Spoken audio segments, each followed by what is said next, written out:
Good evening and welcome to the Lincoln County Courthouse. This meeting of the Lincoln County Planning Commission will begin with a few introductory remarks. This meeting is being streamed live, and when adjourned and posted, it will be available at any time at lincolncountysd.gov. The order of events tonight will be as follows. For each public hearing, staff will introduce the agenda item and present a summary of the staff findings. The applicant then will be asked to explain their proposal in further detail and to answer any questions from the Planning Commission. I will then open the floor to public comment, first for persons in support of the application and then persons in opposition of the application. Please, when you step up to the podium, please state your name, address, and speak clearly into the microphone. Please limit your comments to less than 5 minutes. Lastly, decisions on changing of zones and zoning ordinance amendments will be scheduled for additional public hearing during the upcoming Board of Commissioners meeting.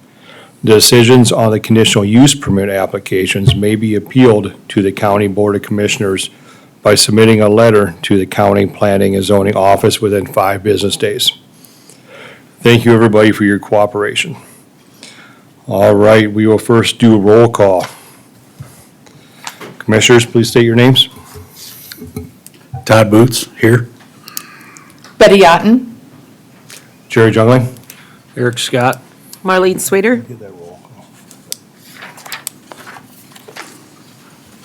call. All right, thank you. We will now approve the meeting minutes. Are there any corrections, Mr. Brown? None, Mr. Chair. All right. With that, I'll ask for a motion and a second to approve. I'll move to approve the meeting minutes, Scott. Second, Otten. All right, we have a motion and a second. All those in favor say aye. Aye. Against? That proves. We now ask for approval of the meeting agenda. Are there any changes to the agenda, Mr. Brown? No changes, Mr. Chair. All right, I'll ask for a motion for tonight's agenda. So moved, Boots. Second, Sweeter. All right, thank you. All those in favor? Aye. Aye. Against? All right, that passes. Next, we will ask for public input on non-agenda items. So this is anything that's not on the agenda tonight you'd like to speak to us about. Seeing none, I'll close the floor to public input. And then we'll go to our first item, a conditional use permit.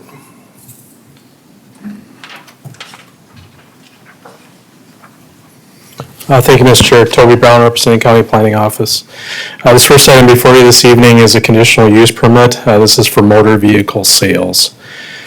Subject property, this is within the Southwest Industrial Park in the City of T.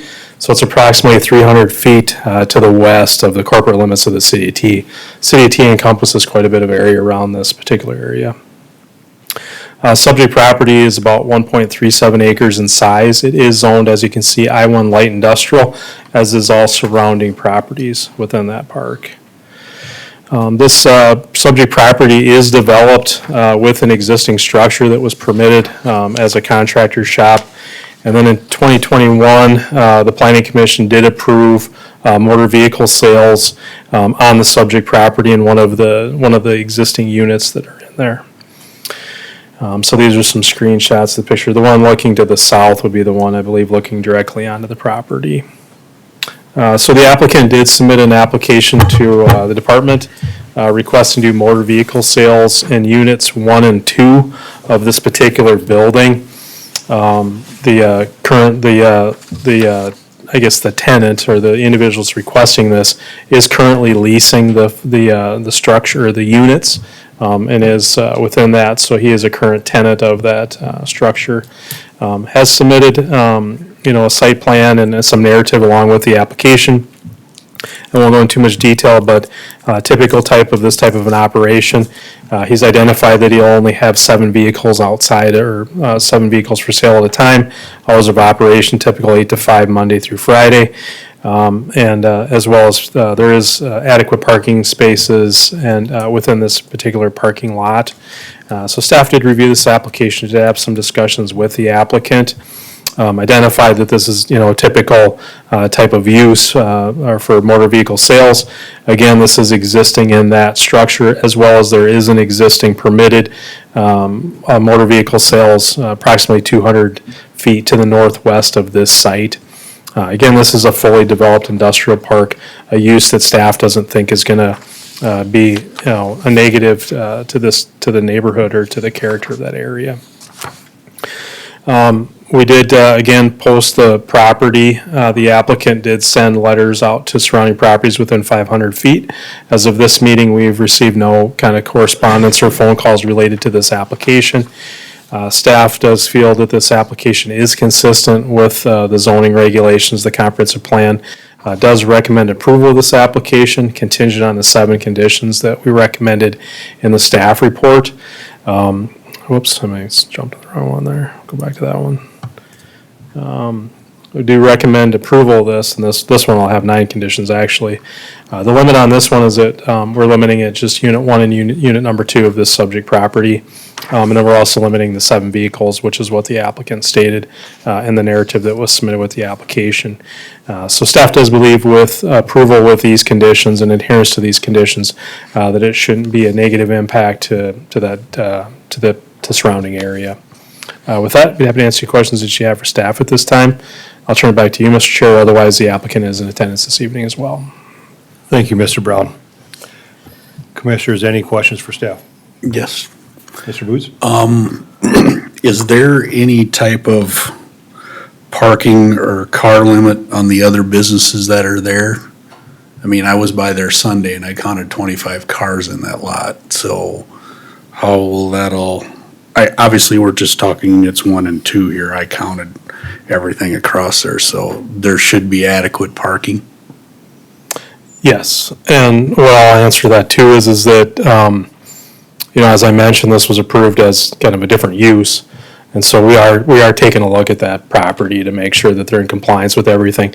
The existing conditional use permit for motor vehicle sales, we believe is in compliance with regulations. So we don't really have any issues with that.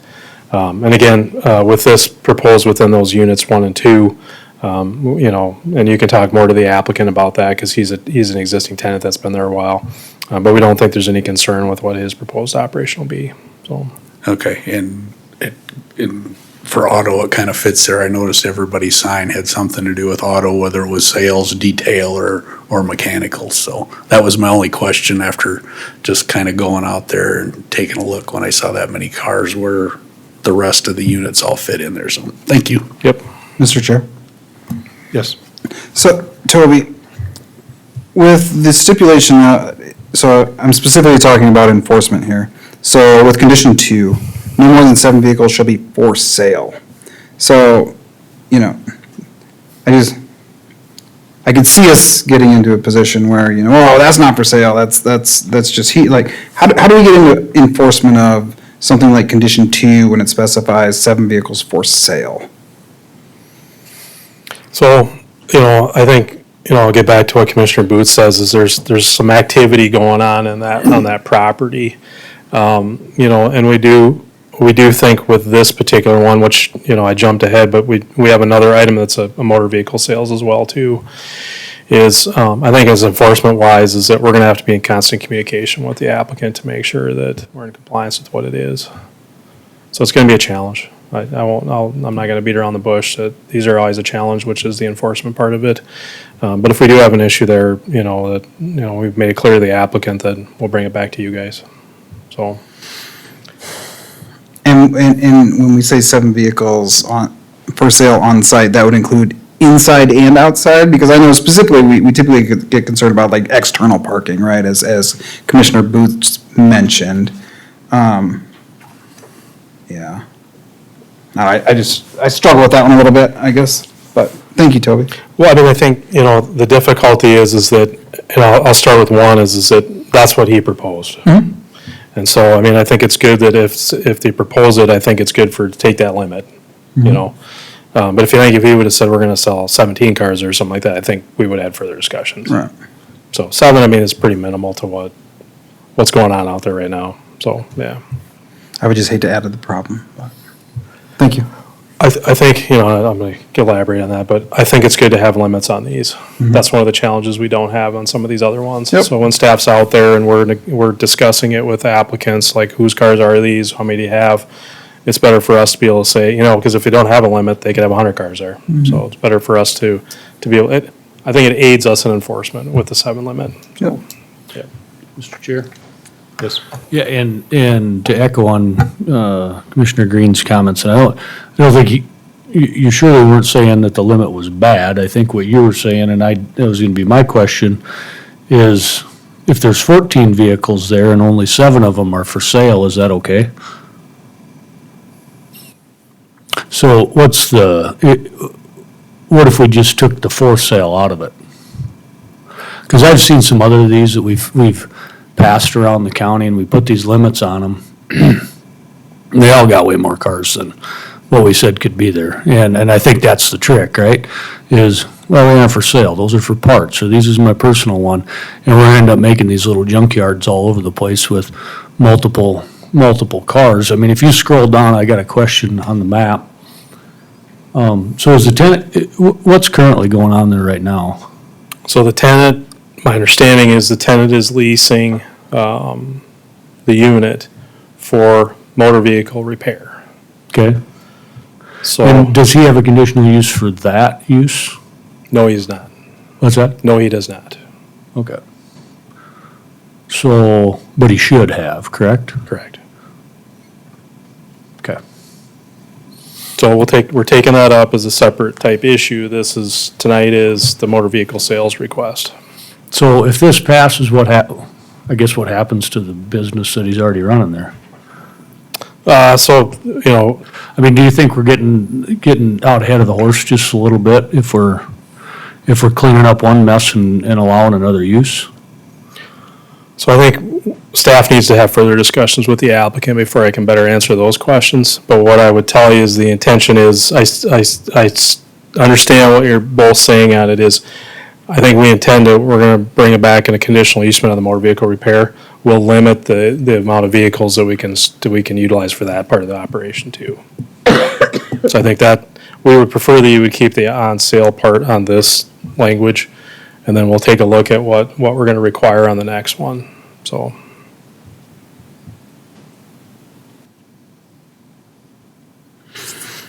I'm gonna struggle with that, I guess, a little bit. Okay, yep.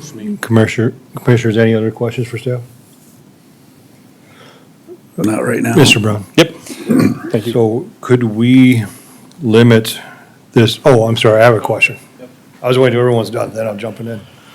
Could we limit this conditional use permit just for this one owner? Say this business vacates the spot, we don't want the next person come in and be able to sell cars too. Could we put that condition on there? We go back to a regular storage condo or business unit or whatever it ends up being, and not for car sales. I mean, we typically don't, it typically runs with the land, but I mean, you guys can add a condition in discussions with the applicant, if that's what you want to do. But, number 10 would just say essentially it's limited to this current operator. We've done that. But I think, again, is that hopefully we address some of these other issues with down the road, some of that other stuff, so, okay? Right. Yep. All right. At this time, I'll ask the applicant come forward and talk about the application. My name is Brian Voller. Address is 46993 Sunset Boulevard, Sioux Falls, 57106. Thank you, Brian. All right, you want to tell us what your plans are? Plans to just be a small car dealership, not having a lot of them there by any means. If things go bigger than they do, I will find something bigger to move it. I'm not here to take up everybody's spot by any means. So, yeah, that's just the plan. Still be in the automotive repair. That's my main goal. But yeah, it's just looking to expand. Okay, do you have a current location? Or you're using that one right I'm now? using number 2 as my main shop, is Okay. the repair where that one is. All right, commissioners, any questions for the applicant? I'll start, Mr. Chair. Yes. Automotive sales, so what's your goal as far as like throughput, like so many cars per month or per year? Kind of what's your thoughts or your vision on your business plan? It's hard to determine. It all depends on how busy I am. I mean, probably, I would say average would be 12 to 15 a year. A year. That's then gonna be average. Are these cars that you would buy and then using your mechanic skills, fix them and then sell them? Or are you buying cars from like a wholesale lot and then selling them? What's your, My main would probably be just, off the street, or if I have a customer, it costs a lot on the labor side to fix it. It's just not worth it, but I can make a little bit on it, put it back on the road. That's the plan. There's not really, I don't plan on going to an auction or anything like that, so. okay. All right, That's all- commissioners, that's all I any know. additional questions?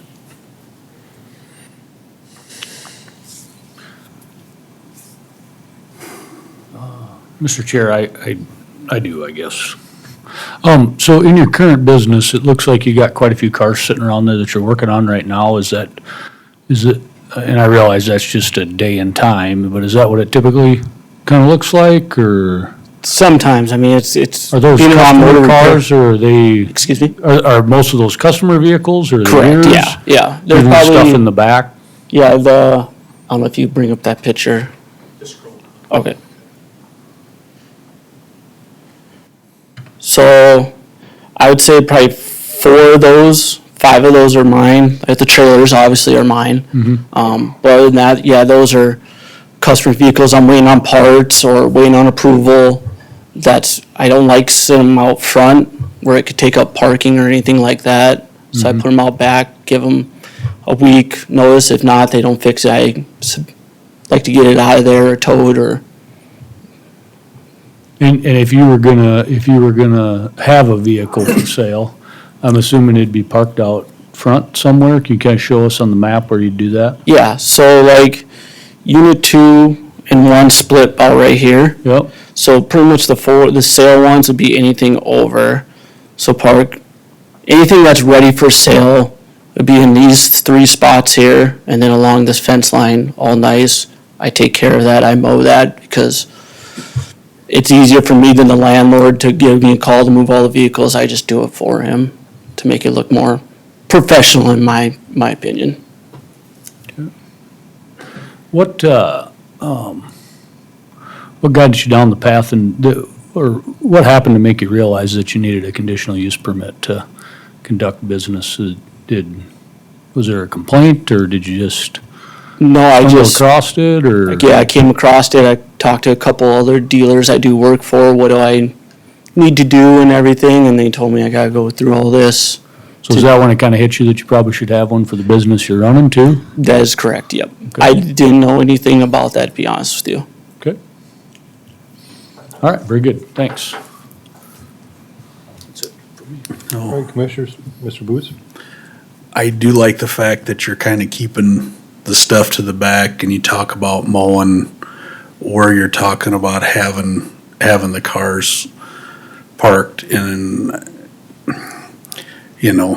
again, I don't want anybody not to be starting a business or being in business, but again, the reason with what I asked Toby about the parking and struggle a little bit with it, there's a lot of car dealers in and right around T and coming into T, and let's face it, they don't look like car dealerships. They're kind of eyesores. And we just don't want that. Me personally, I don't want to see that happen. I mean, and you're in an area where, it sounds like you kind of got a plan and you found out along the way that you need to take care of getting your mechanics part taken care of too, so you weren't just willfully ignoring what you needed to do, so that's all I got.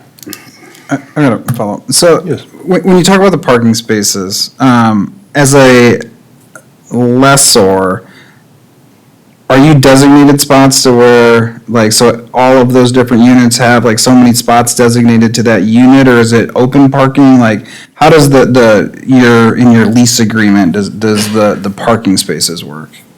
I would have to look in the lease agreement. I'm not 100% sure if it states what parking is what. There is yellow lines all over other than in the back row. Okay.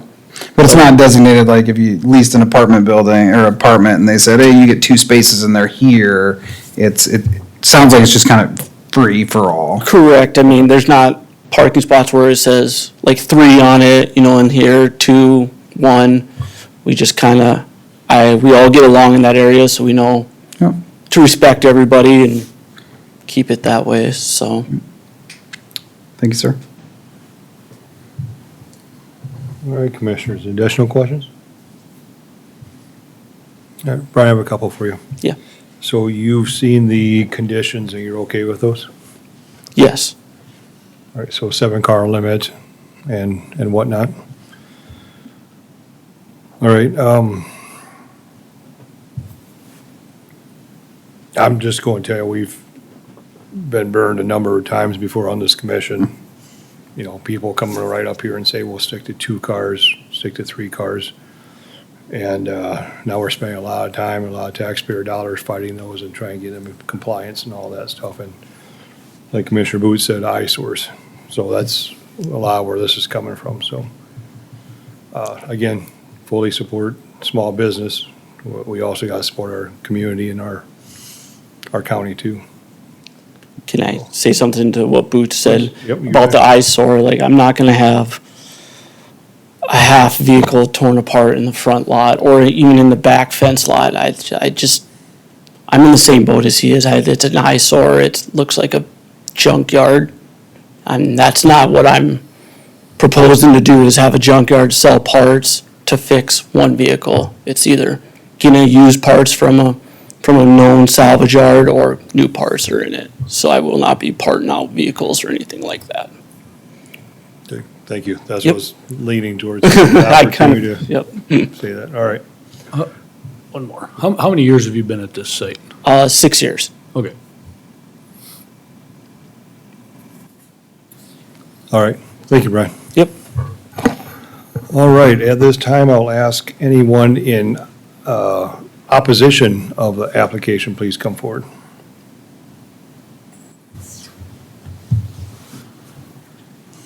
All right. I'll ask anybody in favor of the application, please come forward. All right. Seeing none, I'll close the floor to public input, and I'll ask for a motion from the commission. I'll make a motion to approve for discussion, Boots. I'll second. Green. All right, we have a motion and a second to approve the application. Discussion, Planning Commission. Can we ask Toby one more question? Yes, please. I think I know my answer, but I just want to know for sure. Please say it so we can all hear. With these conditional, or these 9 items, I'm assuming we will be readdressing when we get into the disrepair waiting outside when we get into the mechanics end, right? Correct. Okay, and it sounds like he isn't really into having it, kind of a lot of stuff sitting around. So I just wanted to make sure that we didn't end up kind of convoluting the 2 things together, so. Thank you. 2 separate issues, but 1 issue. Yep. Yeah. Mr. Chair. Oh, I say, don't go anywhere, Toby. Yeah. Commissioner Green. Mr. Brown, what was it, do you recall when this building and area was permitted, what did they say the original use was gonna be? Contractor shops. Okay. That was my question. Mr. Chair. Commissioner Green. Mr. Brown, if you go to the overhead picture, please. Understanding the 7-car limit, what I struggle with is if you look on when I look at it, the right-hand side, the vehicles lined up kind of on the grass and on the concrete. I struggle with that, and part of my struggle is in the neat appearance. And I'm just trying to think of if a condition more along the lines of, parking in designated spots. Like he said, there's yellow lines that designate parking. I would believe there's not yellow lines in the grass. And, it just kind of seems like it's a free-for-all there. I guess I just don't know, like I thought, if I remember back, that we have specified in the past designated parking spots. I know we've talked about some where buildings like specifically had like 3 outside spots. I guess I don't know. Yeah, I just struggle with the way the right-hand side looks. And kind of what that creates. You recall conditions that we've used like that in the past?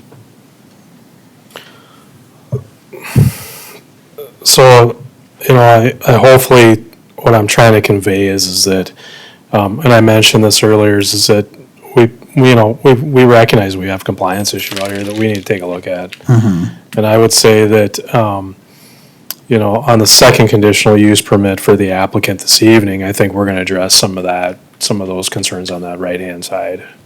And the parking and the spacing and stuff like that, but,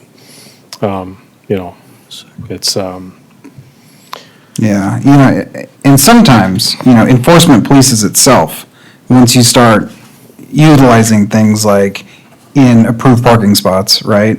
To where as parking becomes more and more used up and other tenants don't have parking, then the policing happens or the enforcement happens, right? Or the complaints happen. But, yeah. Whether and I would say, again, you're looking at an aerial that's April of 2023, I think it was when the aerial was. I'm not saying it looks better or worse today, but we definitely, and I was gonna ask you, Toby, because I was looking at some different maps. Can you flip over and go to that property on Google Earth? If you wouldn't mind for a second. Most recent. Yeah, Google Maps would work too, I guess.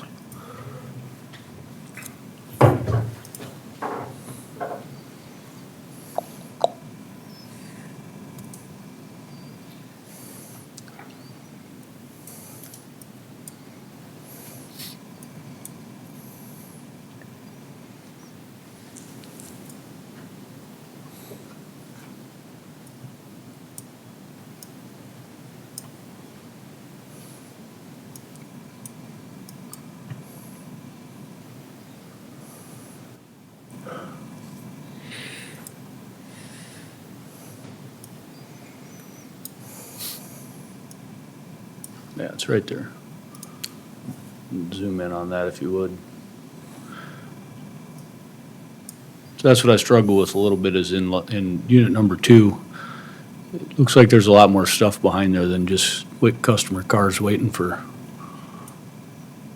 parts, And if you go to the Apple map, it's a different date and time, but somewhat similar, I guess. Yeah, and since we're just in discussion, I don't know if the answer is this conditional use permit, the other one, it's just, Yeah.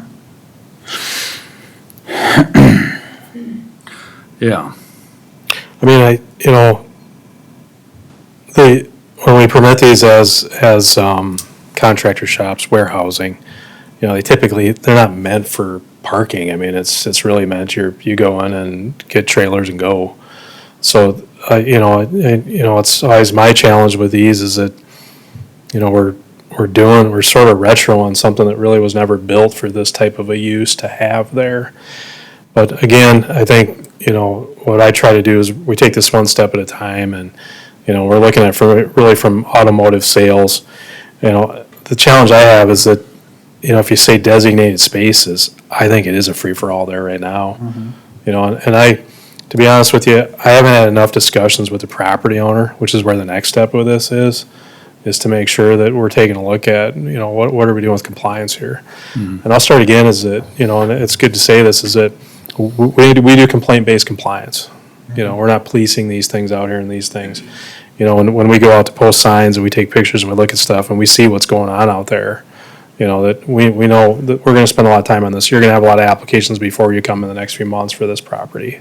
And it's a challenge from what it is, but, I believe that, I don't know the applicant fully, but, I think it was unbeknownst to him when they lease these buildings, they don't know what the permitting requirements are, And so I think he's running, again, we haven't had any complaints on this property, and specifically this tenant either. So that's a challenging part of it, but, we can't be parking in the right of way and we can't be parking in these places. We gotta make sure that we have adequate parking for this, but, the best I can tell you is we take it one step at a time, so. And that's where I struggle. Mr. Chair, one last question. Toby, and I've asked you this before, on different things, but if this type of building was in a municipality, would like the city of Sioux Falls permit this type of use in this kind of building? This type of setup?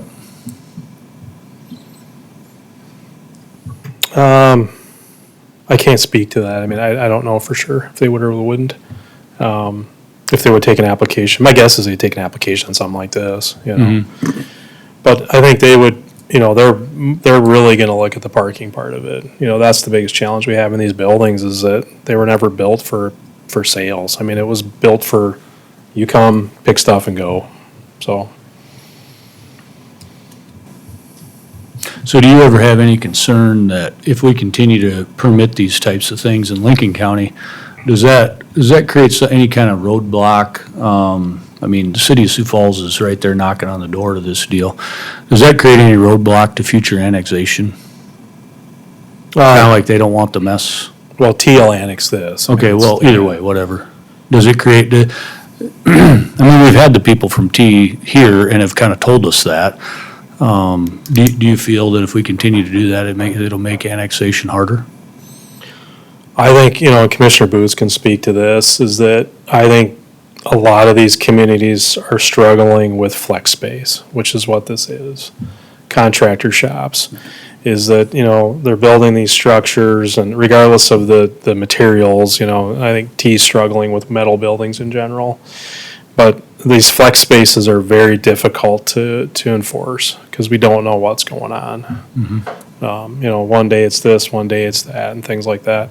Ultimately, what I'm concerned about is the health, safety of the people that are in these buildings. I mean, these flex spaces, we've got compliance issues all over the place, but, we've got some of these buildings that are doing gymnastics and right next door, they're doing welding and those kind of things. It's Then you got a dangerous. person living in the next one. Well, no, they can't live in a commercial or industrial building, but again. But to my point, you kind of answered my question. Yes, it's the municipalities are obviously not super excited about them as is right now, right?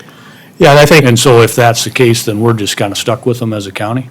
no, I mean, I think they'll annex that part of it. I mean, but I think they'll restrict the uses of it. And I think if you recall, this was one of the last buildings that we really did, that if you notice, all the new ones, we strictly say can only be used for contractor shop or warehousing. If like the rec storage and rec storage 2, those are all, we learned on that stuff. So we limit it. This one, I don't think it was early, we didn't see the need for it at the time, but, so I'm gonna say, and I'm fond of saying, if I want to spend all day talking about the past, we'd spend all day talking about the past, but we move forward with some of these things. Well, I'm not and saying that, yeah. but we can't, I don't think we can continue to make decisions because that's how they've been made. And if there's something that, at some point, we correct it, right? And Yep. quit making bad decisions, in my opinion. Yep. And in this All right, one, we've any- never made a decision. All right, any additional questions, conversation? Yes, Mr. Chair, Mr. I Booth? guess I can kind of speak a little bit to it.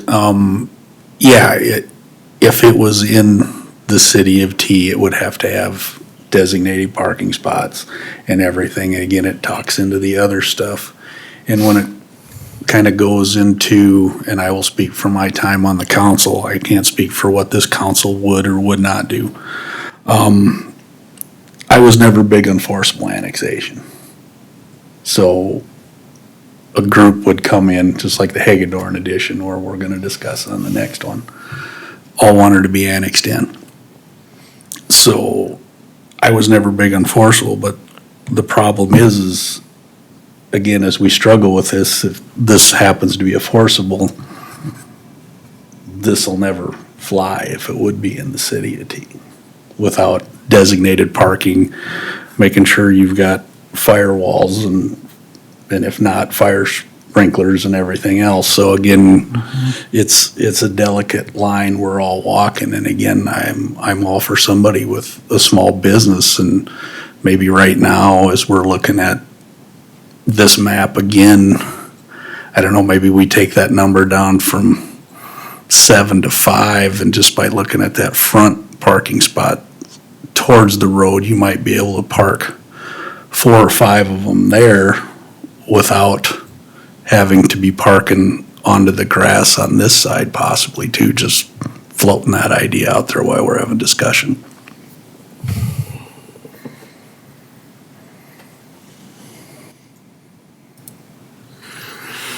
All right, is that amendment you'd like to make, Commissioner Booth? Or anyone for that one? I'll make amendment to take it down to 5 vehicles instead of 7. All right, we need a second for that?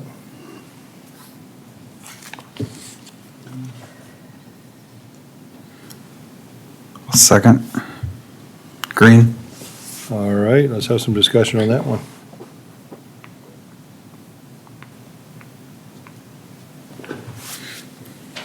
Mr. Chair. Again, I know it's probably not completely fixing what we're trying to, but at least I think we can get the vehicles onto cement. They can be parked there. And again, I think this thing will probably kind of self-police itself as we're going down the road. And I agree with Commissioner Scott. It would be nice that if we could have the other conditional use permit taken care of too at the same time instead of this one and then going on to it, but it's for another day. All right, any other discussion on the amendment? Change from 7 cars to 5 cars? Not necessarily that amendment, but I know early on we had the discussion about adding the amendment of, well, we're talking about amendments of just for this business, right? Versus for future businesses in the same property. Which could potentially, that could swing me in favor, I guess I would say, because right now I would say that I'm probably not in favor of approving it as is, knowing, that there could be an end to this, because ultimately that's, continuing to do this over and over and then trying to use, enforcement. I don't know. It's something we don't do often. I struggle with that also. If that's the case, why not on all of our conditional use permits, put the, hey, just for you, and then the next, owner would have to do it. So I struggle from that perspective, but I don't know. As it's written right now, would be for this units 1 and 2, For units 1 and 2 for life though, versus for this tenant, stage of the land, Right. as it's written right now. which is how we do most of our conditional use permits. It's for the land, for the, Should we call the roll on the amendment and then Yep. we can have a little more discussion? All right. Take a roll on amendment. Commissioner Green, Yes. Commissioner Booth, Yes? Commissioner Otten, Abstain. Commissioner Scott, Yes. Commissioner Sweeter, Yes. Commissioner Jungling is a yes. All right, so that's been amended to 5. So now we're to the original Yep. conditional use with number 2 has now been changed to 5 vehicles. Mr. Chair, I have Yep. a question for Mr. Brown, if that's possible. Thank you, Toby. Can you refresh us on, okay, if something gets approved, at the county level, and this fellow's rolling along doing business, and that place gets annexed by the city of T, and T comes in. I mean, how does that process work? Does he gotta start all over with the city of T, or are they kinda grandfathered in because we approved him as the county, or how does that look again? So, a great question. So, my relationship with the city of T, and they're having new leadership will be taking place with the city of T, but typically they annex it in with the zoning with it, would remain I-1 industrial. They would ask if there's any conditional use permits, we give them a copy of that. But they typically just treat it as a non-conforming use, they wouldn't enforce that part of it, so So they'd just leave it as is? just leave it as is. Okay. Yeah, So he wouldn't have to go through a whole new process? hasn't in the past, I Okay. can only speak to that, yeah. Very good, thank you. Yep. All right. We already had our discussions on the original. Any other discussion? All right. I'll share my thoughts real quick, if that's all Okay, right. please. Yeah, so just a few thoughts, and in my notes is, and I know I know this fellow wasn't, doing this on purpose, and we get this once in a while where we find out that people are doing business and they aren't permitted correctly. It's something we always struggle with. Yep. And I think this is the first one, though, that we've ever had where somebody's out of compliance, doesn't have a permit, and is in here asking for another one, before they get the first one. And so, me personally, I struggle with, and it sounds like that process is in the mix right now. I guess me personally, I'd like to see that one first, for the business that's already there, and what those conditions look like, before we go, before we go approving something and we don't even know if, because there is a scenario where this could get approved, but the other one doesn't, and then that would, to me, would be strange. I also just struggle with this area in general, for the fact that Mr. Brown, and we've approved a lot of them, right, guys, that these are contractor shops, storage units, whatever they are. 75% of the buildings up there and the units were not intended for the uses that they're being used, and they've created a huge drain on the county's resources, policing them and taking care of them, and I don't think that as a county that it's probably prudent of us to just continue to pile onto that problem, you know. I know we've denied multiple ones up there, and one specifically I can remember was a young couple that was here, and they wanted to kind of do the same thing, and I asked them why there, and they said, well, we just can't find any commercial property in Harrisburg or Sioux Falls, or it's too expensive and whatnot, and that one was hard to say no to because it was their dream, it's what they wanted to do, and they just couldn't afford to do business in the municipality. But I think that that's where these kinds of businesses need to be. I don't think they need to be in a contractor shop in the middle of in the county where the county doesn't have the resources to deal with it, in my opinion. So with that, I'm gonna, not that I don't believe with what you're doing is good, and that there'll be a time when maybe it'll make some sense. But currently, based on the way I've voted in the past and my beliefs, I'll have a tough time supporting it. All right. Anybody Yeah, else? I'll share my thoughts too, because, they're very similar to Commissioner Scott's in that, if this was retrofitted with appropriate, fire suppression and all that, like it's, I have a unit very similar to this in a different municipality. And, we'll occasionally work on cars, but I'm not working on cars there, 8 hours a day, 6-7 days a week, with the potential for something bad to happen, and then that impacts all my neighbors. And I just, agree that I just don't think that's what these are meant for, so. All right. Any additional discussion? Seeing none, I'll take roll call.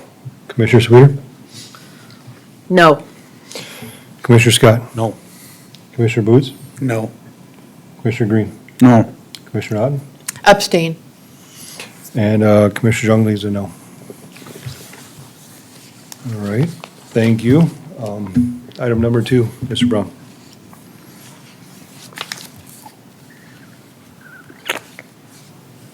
The second business item before you this evening is a conditional use permit for motor vehicle sales. Subject property is adjoining the city of T, and this is within the Hagedorn Industrial Park, developed Hagedorn Industrial Park addition. Subject property, as you can see, is zoned commercial. The properties to the west and to the north have been annexed into the city of T. The property directly across the road is zoned and I-1 light industrial. Property is developed. It is developed with a building that was built quite a few years ago. It was built essentially, I think, for some type of manufacturing type use. And what the applicant is proposing to do is to utilize the entire property, so it's a singular type building, for motor vehicle sales on the property. Would essentially, again, utilize the entire property for motor vehicle sales on that. And so staff did review this application, did have some discussions with the applicant, intends to operate the business. This would be strictly just motor vehicle sales from 9 to 6 Monday through Friday and 9 to 3 on Saturdays. The operation would include 2 employees, would be himself, the applicant, and then an additional employee. Customers there's no really set time for customers, it just varies. Because it's truly what we envision in talking to the applicant is this is a motor vehicle sales. I mean, it's a dealer lot is essentially what this would be, what this proposal is.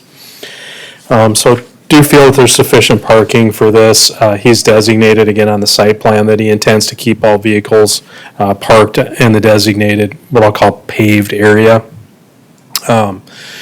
And so with that, again, we did post a property. The applicant did send written notice within 500 feet of the property. As of this meeting, staff has really had no comments or concerns regarding this application. This particular one, staff does recommend approval with 7 conditions that were listed in the staff report. We're not limiting on the vehicles on that because, again, this is a site that would be essentially a dealership lot. Do have the standard conditions, though, that we do typically put on all motor vehicle sales on there as well. With that, Mr. Chair, I'll turn it back to you if you have any questions for staff. Otherwise, the applicant is in attendance this evening for this application. Thank you, Mr. Brown. Commissioners, any questions for staff? Just one quick one, if I could, Mr. Yes, Chair. Commissioner Green. Mr. Brown, so this is just one single building, all owned by the same person, right? So this whole structure that we see on the map is all just one person, right? Yeah, it's just one structure, Okay. building. Yeah, there's no sub-units within this building. I couldn't tell by the one because there was like 3 garage doors, so I just want to make sure they weren't split into certain things, so. No. Appreciate that, thank you. Yep. Mr. Chair. Commissioner Scott? Mr. Brown, Commissioner Boots had stated that this area either has or was or is in the process of being annexed by the city of T. Can you just fill me in on how that'll look? How's that gonna look with this property? The Hagedorn Industrial Park minus this lot was annexed by petition into the city of T. So everything other than that, one thing up in the corner? Yeah, I think it's. So I mean, everything to the west of it and to the south of it, basically? Harvard Integrations they did not annex in, so basically, Okay.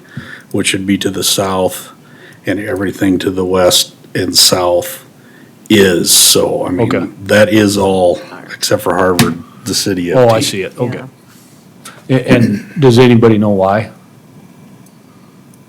Why they didn't annex those ones in? Mm-hmm. They didn't petition to be annexed in. Yeah, Harvard Oh. didn't petition in. Okay. And obviously, this This property didn't as well? was not either, because it threw me when I looked at this over the weekend. It's like, well, that's all annexed into town. Where are Sure. we going with that? And I looked and found out that one wasn't. Okay. Those are my questions. Thanks, guys. Commissioners, any other questions for staff? Thank you, Mr. Brown. Thank you. This time, I'll ask the applicant to come forward and talk about their application. My name's Timothy Jenkins from Sioux Falls. I've Select Motors. I've been in that spot for 36 years. Say, Tim, could I get your address, please? For the record, can I get your address?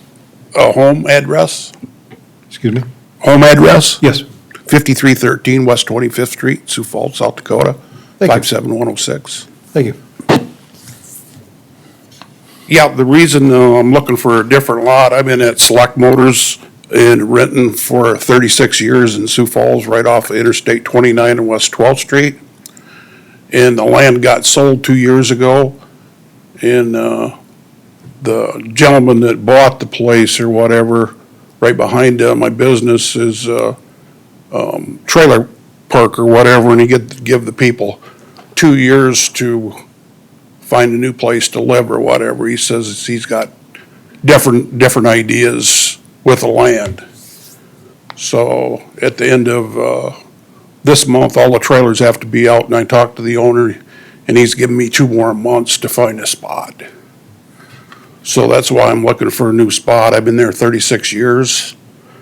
I've been doing this for 50 years or whatever, 36 years in that spot. I've been a member of South Dakota Dealers, Independence Automobile Dealers for 30 years. I've been on the board of directors. I keep usually between 15 and 25 vehicles on the lot. I get a lot of repeat customers. I bring them in and I buy them and I bring them in and get them ready for retail, so I know when I sell something, I know what it is. And I just turned 65 and I'm not ready to retire yet, so that's why I'm looking for another spot. Understood. Thank you, Tim. Commissioners, any questions for the applicant? Yeah, I just have one.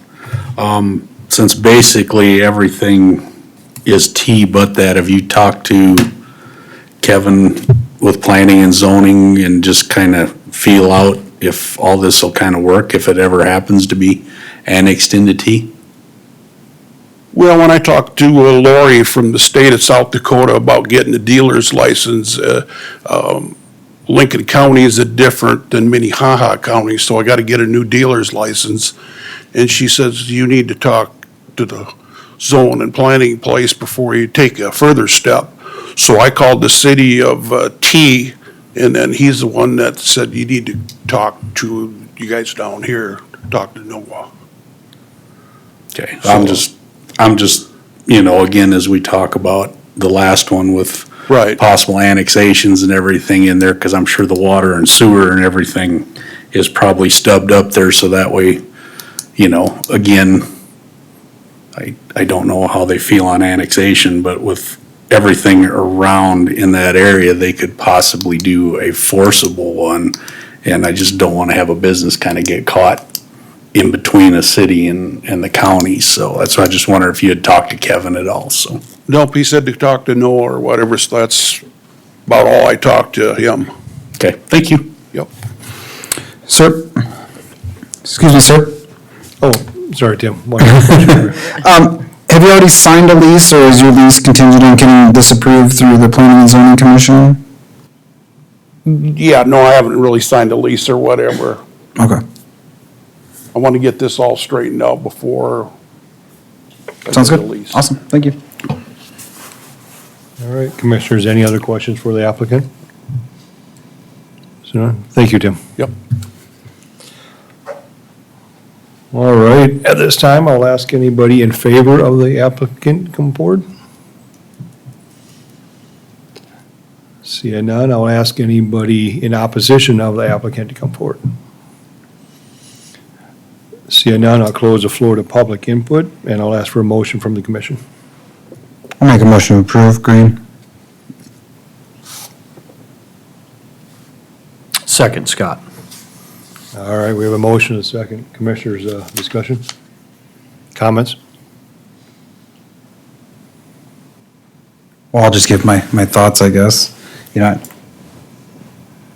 think this structure, this location is different than the one we just talked about in that, there's not a bunch of units out there all connected to each other, where everyone's kind of competing for space. This is a designated spot.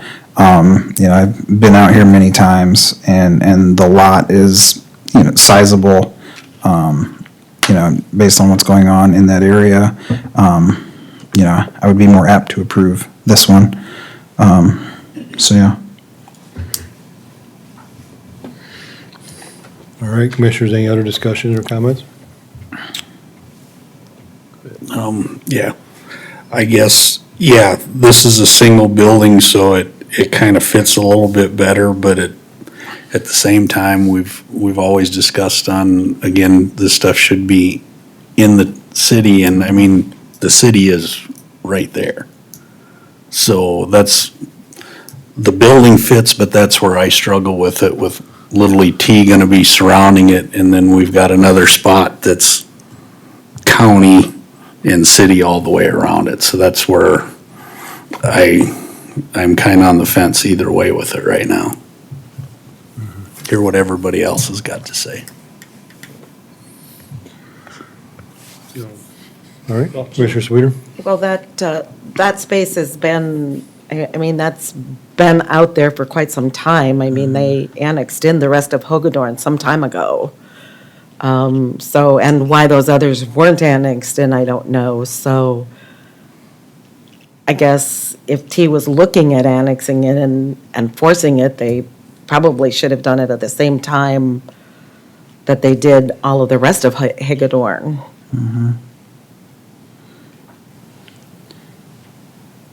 And I agree. I think it would have been incumbent on the city when the applicant went to them, rather than referring him just to planning and zoning. Like, they could have expressed concern at the time. So,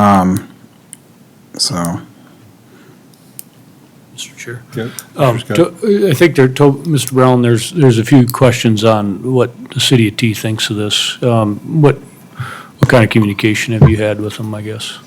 So we do have this applicant, we had them send within the 500 feet, but we also have them send to the city of T. The city of T did not comment on this application. Okay. So, again, it's outside of their city limits, so they didn't address any of those concerns. Okay. So, okay.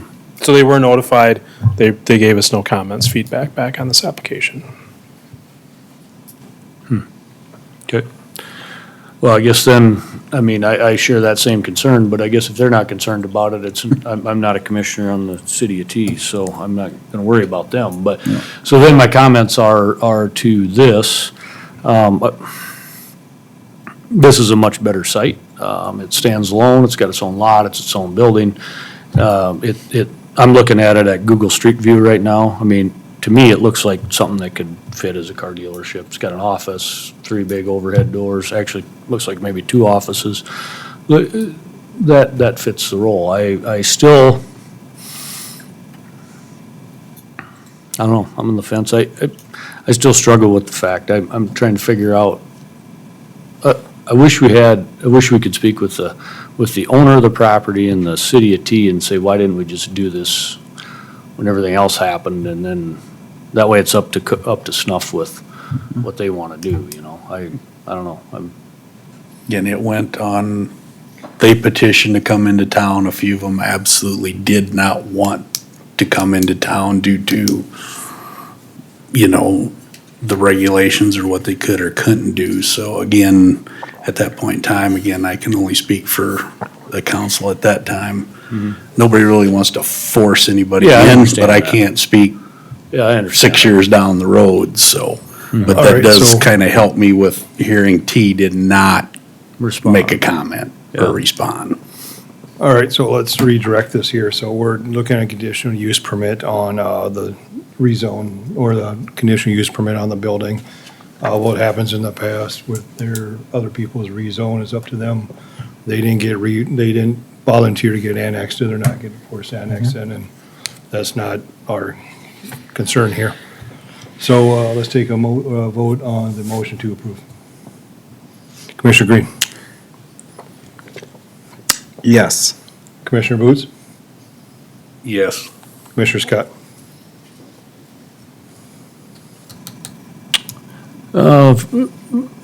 I guess, I'm gonna vote no for the reason that I need more information on the whole thing and how that all works before I'd feel comfortable with it. But that's the only reason. Commissioner Sweeter Yes. and Commissioner Commissioner Otten. As the Lincoln County Commission rep, I'll abstain. And Commissioner Jungling's a yes. All right, that passes. We are now on to item number 3, Mr. Brown.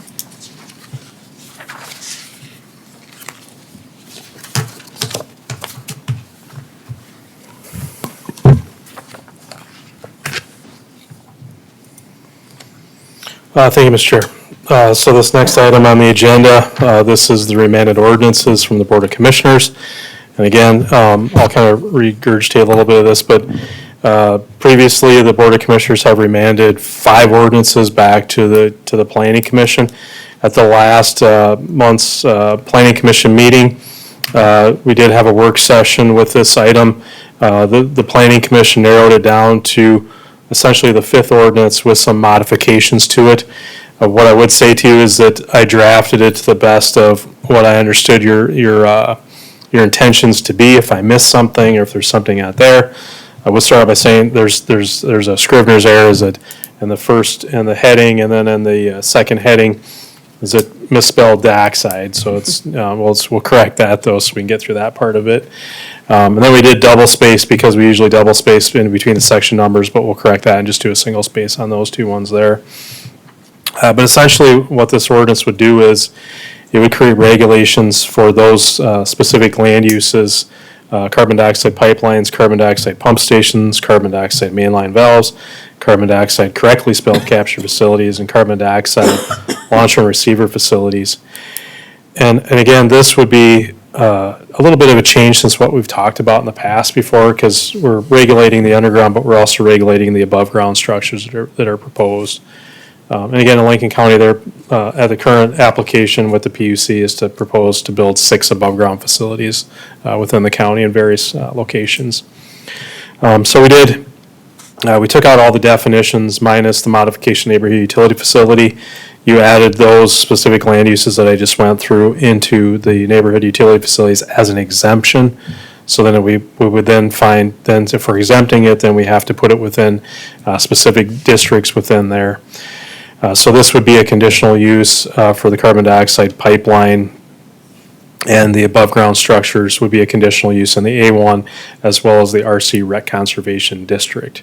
That's been pretty consistent with what we've had in previous ordinances with, the making sure that it's within those areas or those zoning districts. And then did add what I'll call specific regulations to additional use regulations. And that was in ordinance number 5. There was some what I'll call some kind of enabling type legislation that we added that into the additional use regulations.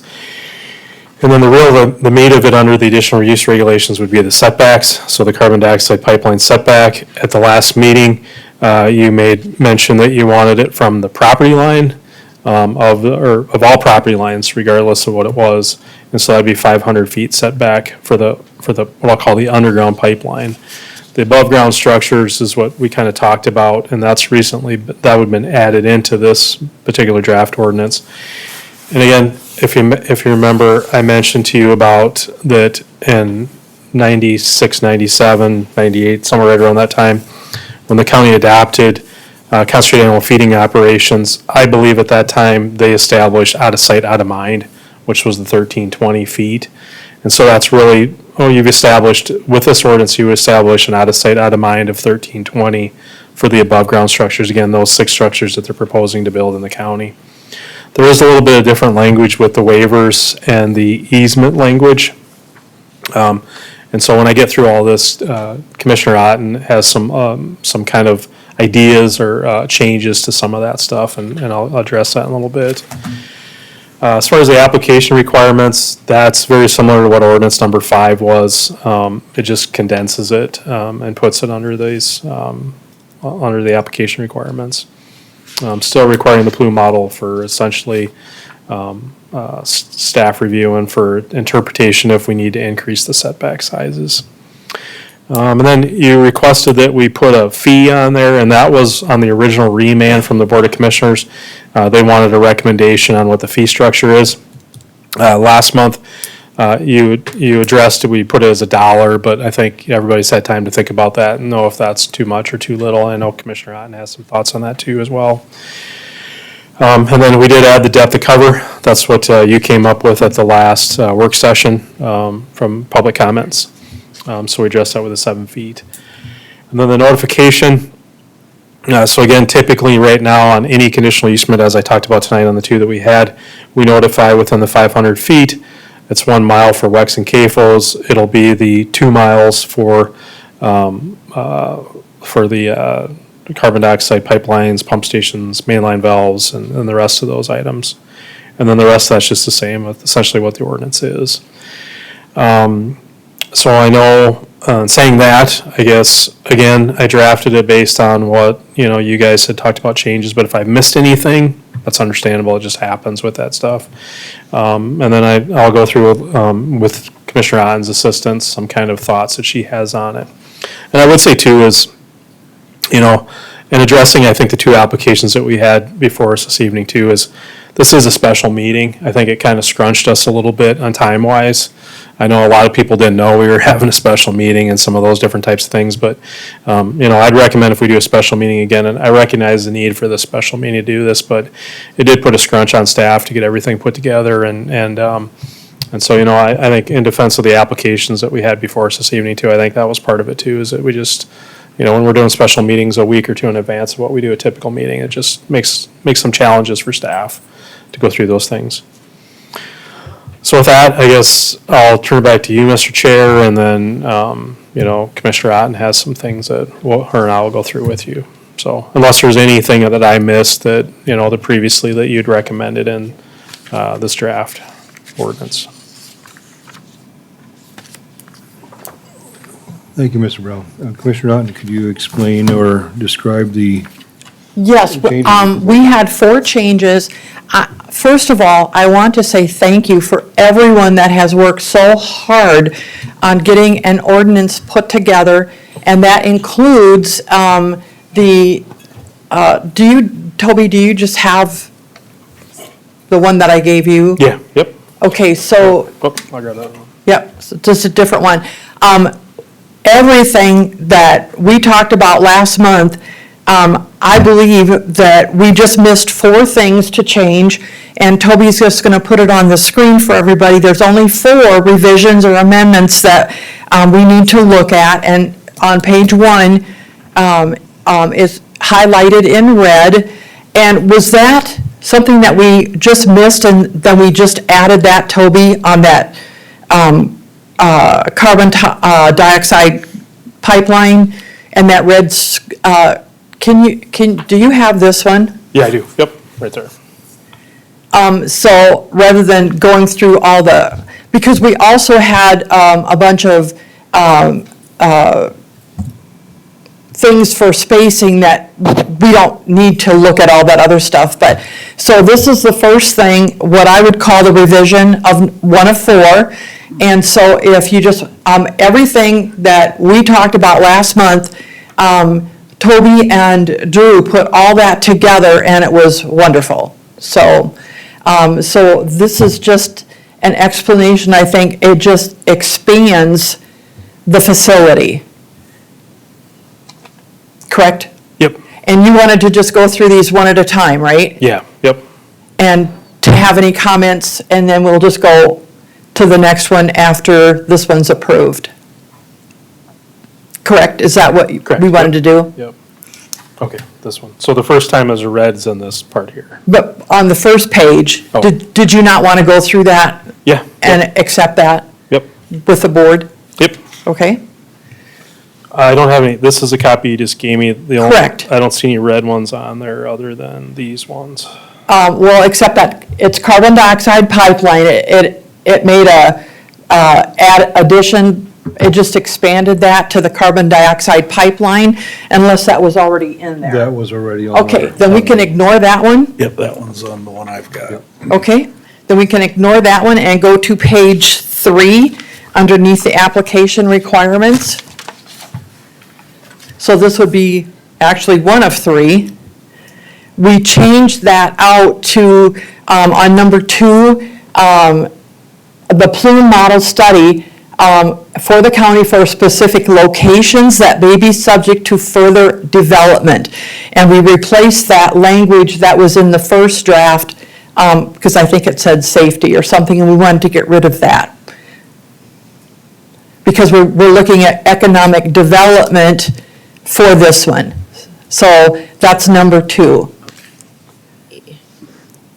And then number 3 was the second one, again, to protect future land use and development.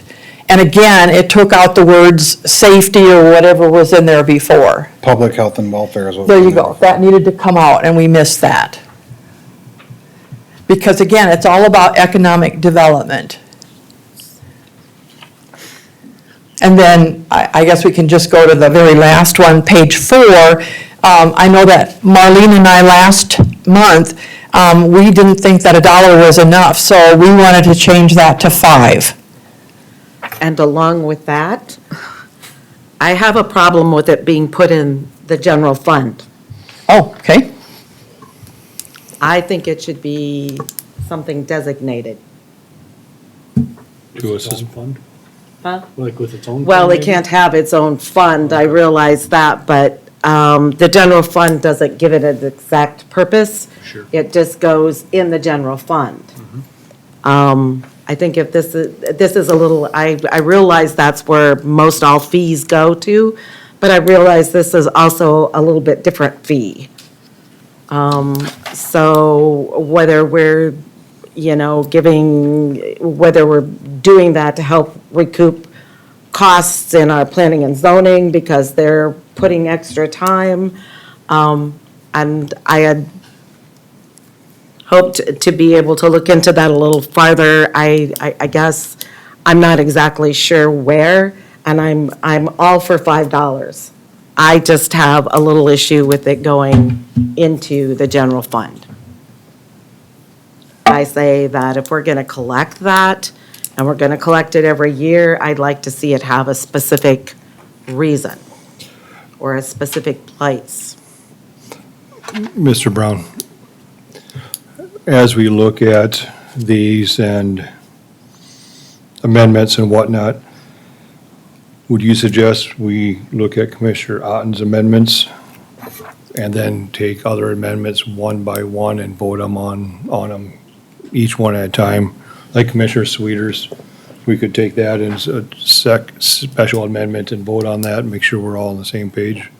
Yeah, I mean, you could just, when you go to make your motion, you could, just like how you did with the conditional use permits, amend them as you go along. Okay. But take public comment, there might be additional amendments, yeah, that you want to take a look at.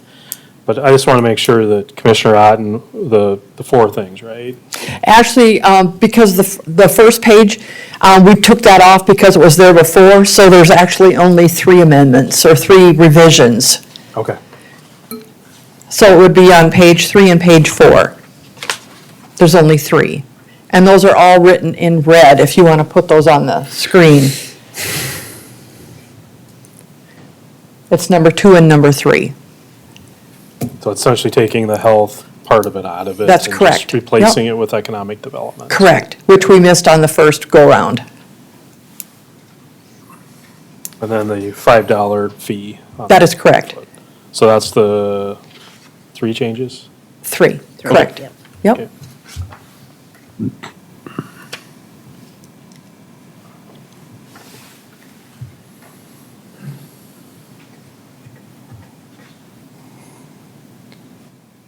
And so we did, the version that you have in your packet and it was posted online, that was what we attempted to make it, but tonight is we advertise this as a public hearing. So you'll take public comment if there's other changes that you would like to make throughout that process. Ultimately, we've done this a couple times now, but you're gonna ultimately make a recommendation of adoption to the Board of Commissioners with what it is. And again, with doing that, you would essentially be rejecting the other 5 ordinances, and this would be your Planning Commission recommended ordinance to the Board of Commissioners, so. So we'll take public input on what was published, and then when we take first and seconds, then we'll make our amendments and go out from there, and then recommend this to the commission when we get the amendments and everything put together. Yep, and I think it was good that we talked about these because the public could comment on these proposed changes as well too, if they feel that they want to on that part too, so, okay? And while we're talking about amendments, then I would probably put something in there also is there's an escalator. I mean, it's $5 a year is what we're proposing now. But in 20 years from now, $5 isn't going to be much. So if we do a percentage escalator per year on that $5 is what I'd propose to put amendment in when we get to that point. Okay, legal counsel's here tonight too, if you have any questions or for them as well as, for me tonight, so, okay? Yeah, and we don't know how this is gonna change with the governor signing the summit, bill. So we just don't know, so we just start and go. Yep, that's correct. All right. Okay, thank you. Sorry, Mr. Brown. Commissioners, any other questions for Mr. Brown before we take public input? Okay, thank you. Thank you. All right, at this time, I don't think we'll do for and against, we'll just ask for public input. And as I said at the beginning, we will limit our input time to, apologize what I said there, was it 2 minutes? I think you said 5. 5 minutes, yep, 5 minutes. So, first, please. Good evening, Jason Van Top, 27745 481st Avenue. Quickly, again, I like the ordinance a lot. I'm glad you guys put in depth of cover, but the only thing I'm curious about is the example I gave last time, maintaining that depth. Now, was there a comment made from Toby or Drew that we can't add that, or I'm just trying to clarify that part. So, Jason, are you asking who polices that? well, I mean, Or if or we the could, maintenance of it? if we could add that addition to, we're saying 7 foot. But then, like the example I gave last time, I got a Magellan line that's worked its way up. So, in this case, they're great to work with, but with this deal now, it's a whole different animal, to where, are they just gonna say, well, no, we're not gonna, if, let's just say this thing came up a foot, and now we're It gonna was just. buried properly to start with, but has worked its way up, or Yes. ground is eroded, or So something. yeah, exactly, and so then they can say, well, now you're not gonna be able to utilize that easement, whether it be farming or what, so it's just gonna be bare. So that would be my only concern, that if there could be some sort of language in there they would have to just make sure they maintain that depth. And I guess that, otherwise, I think it's pretty darn good, so, thanks. Thank you. We'll ask that question at some point. Good evening, Steve Howgard. Appreciate the opportunity to make some comments about this. And I just noticed the bill that did pass out in legislature, they simply referenced carbon oxide as opposed to carbon dioxide or monoxide. They simply say carbon oxide. So that might be a change that you'd want to make, just so that you're not caught in some kind of a catch there. So that'd be one suggestion. I appreciate the comment that was made too in regard to the increase in the fees. If it's going to exist, certainly it doesn't seem like $1 is adequate for covering all those things. Depends on how many feet it goes through the county, but maybe even instead of so much per foot, which that might be okay, but you might have just a flat fee you identify now and then have an increasing value that goes with that each year, an annual increase of some sort.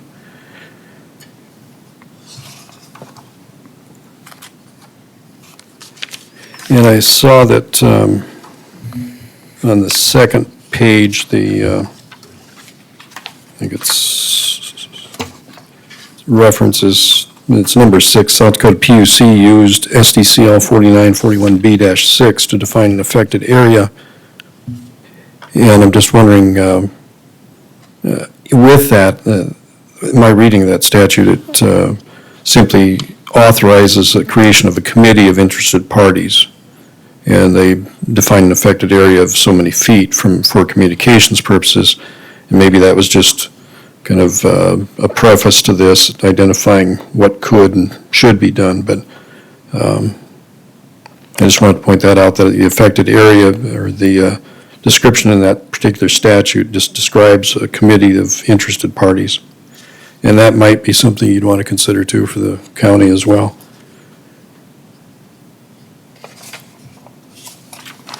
And then the question that was just raised before, in regard to the depth of the pipeline, I see that provides depth of cover, a minimum depth of 7 feet. And I know in the comments that have been made by the pipeline company in open meetings before, they talked about, well, yeah, you can negotiate anything when we get this easement. So it would be great if landowners were made aware of that they don't have to just take whatever's provided. And that was a bill that I was contemplating running through this session this year as well, that there should be, I think everybody should be compensated equally. And I know what's happened with some of the pipeline negotiations. They'll go through and they'll tell landowners, well, this pipeline's going through and here's what we're offering. You might as well take it now as opposed to later. I think it'd be wise if maybe there'd be some consideration of that any easement authorized through the county, that the maximum negotiated price would apply to every easement ultimately obtained. Because, like I say, some of those that went through, I know that I knew one realtor that was negotiating some of those leases, and they would get a bare bones fee authorized early on, and whoever holds out to the last, they can get the real money out of this. So that might be a consideration, that all easement compensation would be equivalent to the highest negotiated price. But otherwise, those are just some of my thoughts on it. I do think it might be better if it just references carbon oxide for these purposes. Thank you. Yeah. All right, thank you very much. All right, anybody else like speak on the application ordinance? Good evening, Commissioners. Sarah Stever, 46850 276th Street in Lenox. Thank you for bringing this forward. I have a couple of thoughts. I don't remember who it was last time, but they had mentioned that measuring to the, from the property line to that point of the easement, the closest point of the easement, rather than the center of the pipeline, might actually be a way to kind of control the size of the easements, or at least not let the easements get out of hand. There's a number of places throughout here where I think that might apply, and I don't have them all indicated, but I think that might be a good suggestion, just in order to not have them expand the easements to the point where they are wherever they want to be to your property. We don't have specifically called out, as we did before, municipalities. There was at one point we had a whole section that had municipalities with a 2-mile setback from the edge of the municipality. I think that might be a good addition to have. I also might suggest in C2 that you put a timeline on them paying their fee in a reasonable amount of time. I believe the PUC has run into some issues with them not necessarily paying in a timely manner. I love the idea of that inflation escalator. I think that's a great idea. Thank you. The 7-foot depth of cover is wonderful, and carbon monoxide seems like a good idea as well. So thank you very much. Thank you, Sarah. All right, anybody else like to speak on the proposed ordinance?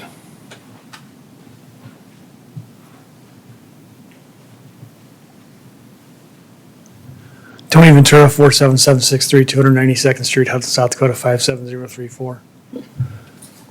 I'm going to say me too on all these changes.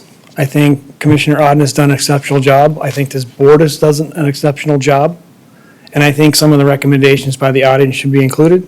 Thank you. Thank you, Tony. All right, anybody else like to speak on this proposed ordinance?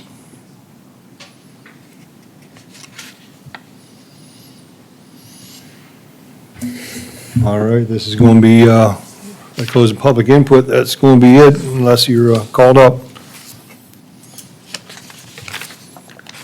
Okay, Mr. Chair, can we address some of those questions with Yes. Mr. Brown before we? I'll close the floor to public comment, and then, let's do other discussion. Because we'll have lots of- Yeah, we'll have lots of talks before we do our amendments, so, Mr. Brown, I believe, Or do we want to go through Commissioner Otten's amendments first and approve those and then move on, or how do you want to do it? Or do you want to just have discussion? We'll do all the amendments at once. Yeah, well, we got Commissioner Otten's written down and out there in front of us, so, yes, as we go through that, why don't we take nomination for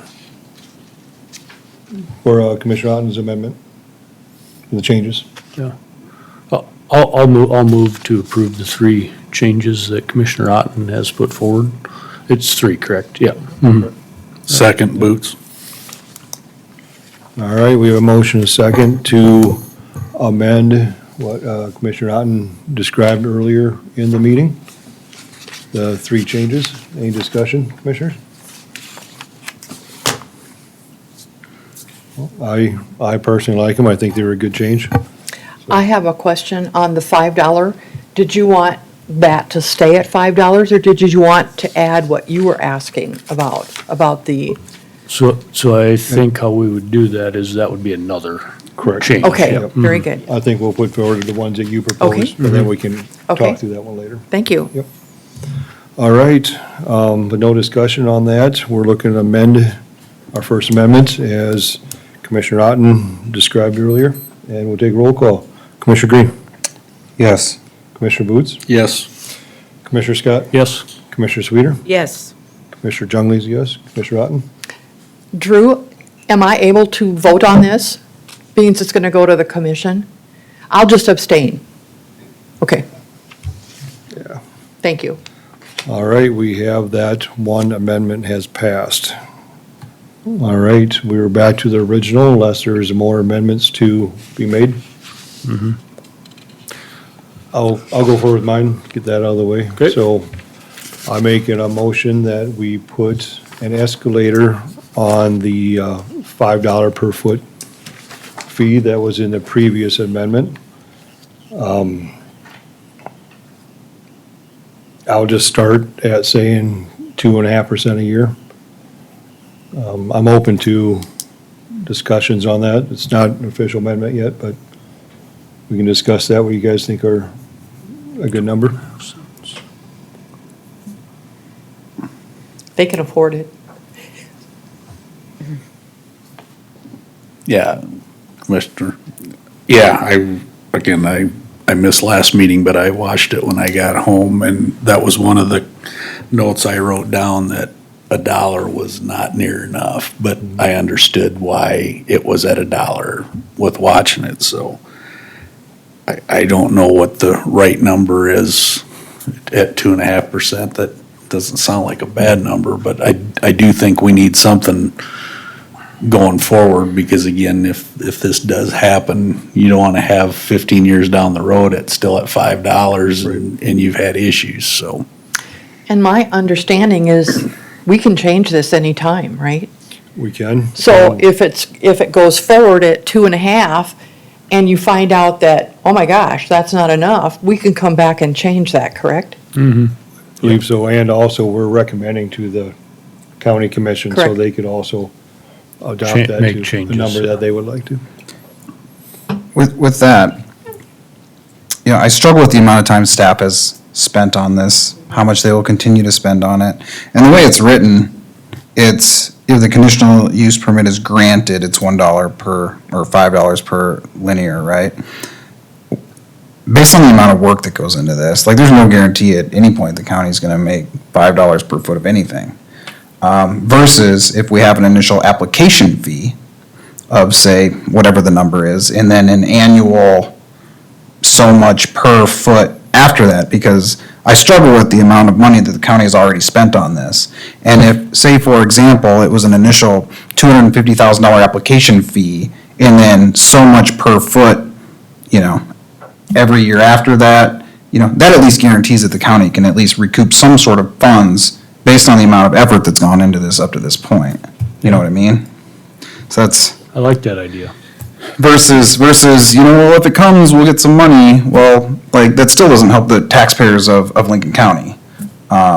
You know, so if they continue to want to, if a company wants to continue or try to get a pipeline through Lincoln County, you know, I believe there should be at least some upfront application fee to cover staff's costs, to cover, Toby, the attorneys, and all of that.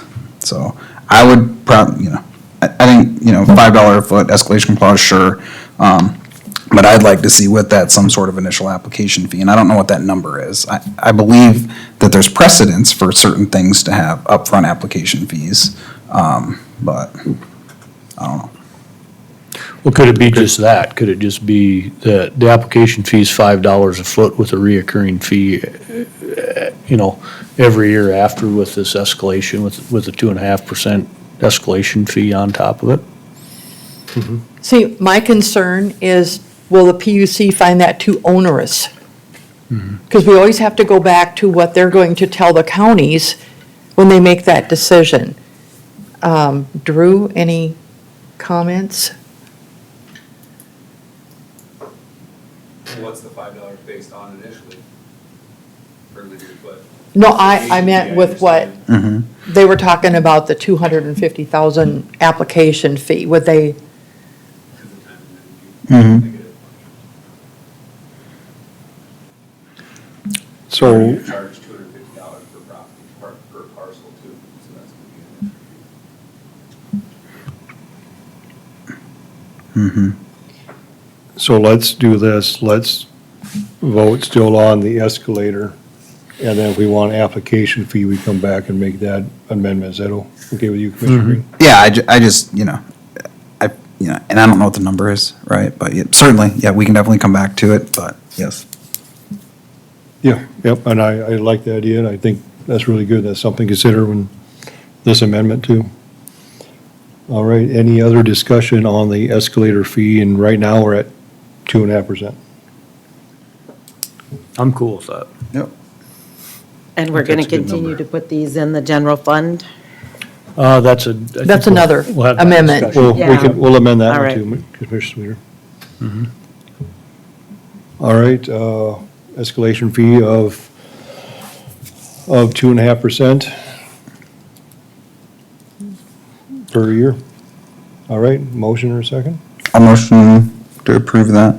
Yeah, second, Scott. All right, any further discussion? So none, I'll take roll call. Commissioner Sweeter? Yes. Commissioner Scott? Yes. Commissioner Otten? Abstain. I have to ask every time. I know, I understand. I just wanted people out there to know why I'm Yep. abstaining. Yep. Commissioner Booth? Yes. Commissioner Green? Yes.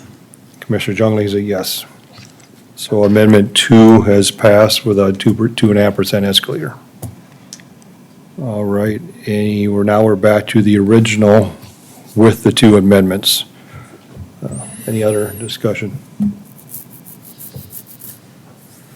Commissioner Sweeter, you want to talk through yours? Yeah, Commissioner Sweeter I has a just, concern. I don't know what our options are. Drew, can you give me any indication? I'm looking up the funds right now. All right.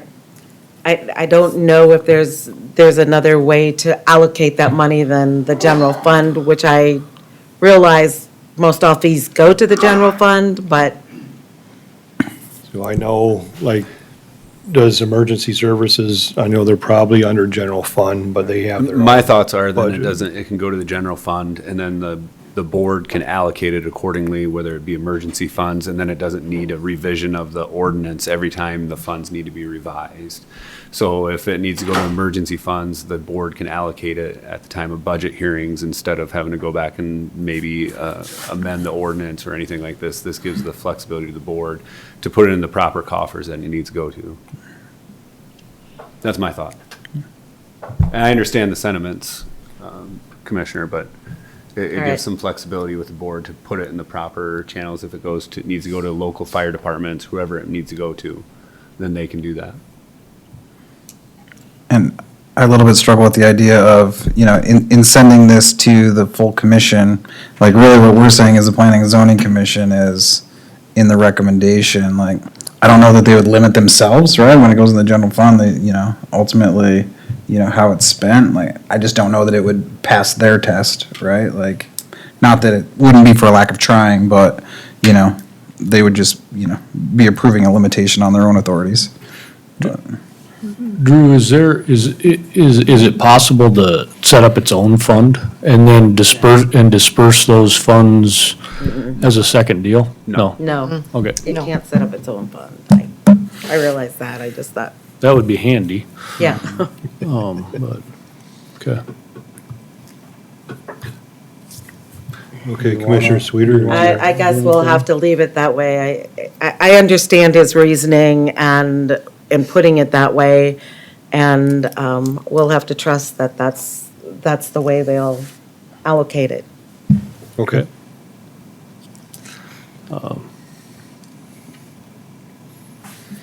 Does Commissioner Green do we want to dive Commissioner Green, into, would you- Yeah, into his deal I a just little struggle more?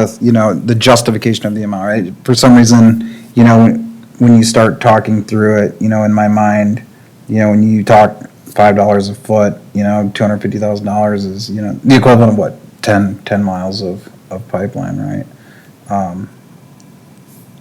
It's whether there is an initial application fee, I somewhat struggle with it, do we do an initial application fee and then after that, once it's in the ground, you start charging and, what if it takes 3 years to build? Like, are you charging based on the full CUP at that time? I just think there's some details regarding that versus if you would do, a $250,000 upfront application fee and then, start charging once it's in the ground.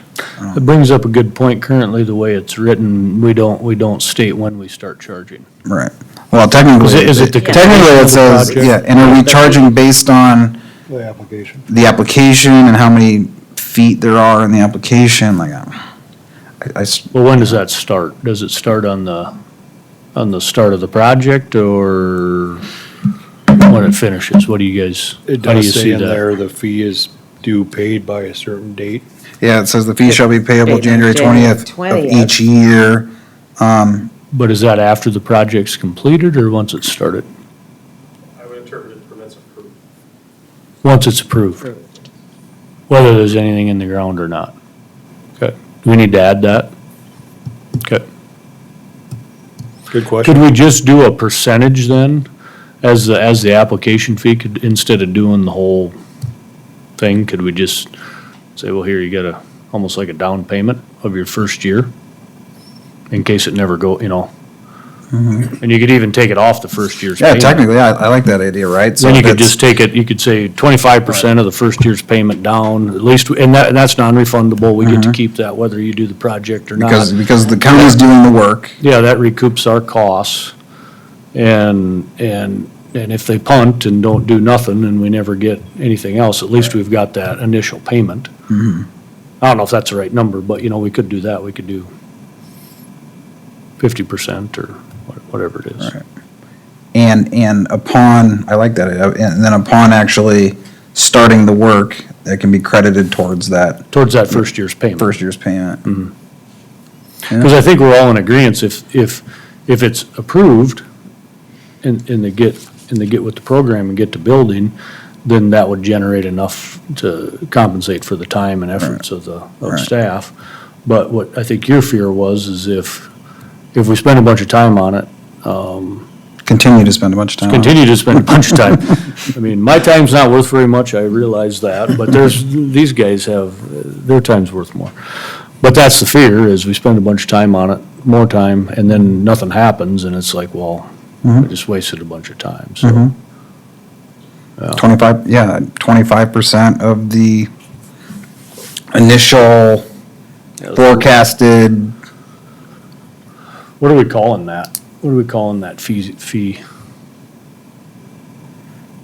application, so the annual fee, what's that Yeah, called? Drew, what are we calling that, the annual fee that's already in there? I mean, would we refer to that? Yeah, annual fee. Just the annual fee? So we could easily add the verbiage that, An initial application fee of 25% of what the forecasted annual fee would be? is that possible? Yeah.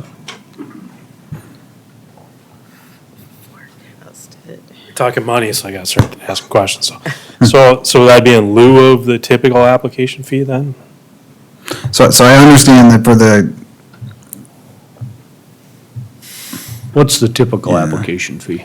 So I anticipate that, what we've always communicated is that every parcel would get a conditional use Yeah. permit application, which would be $250.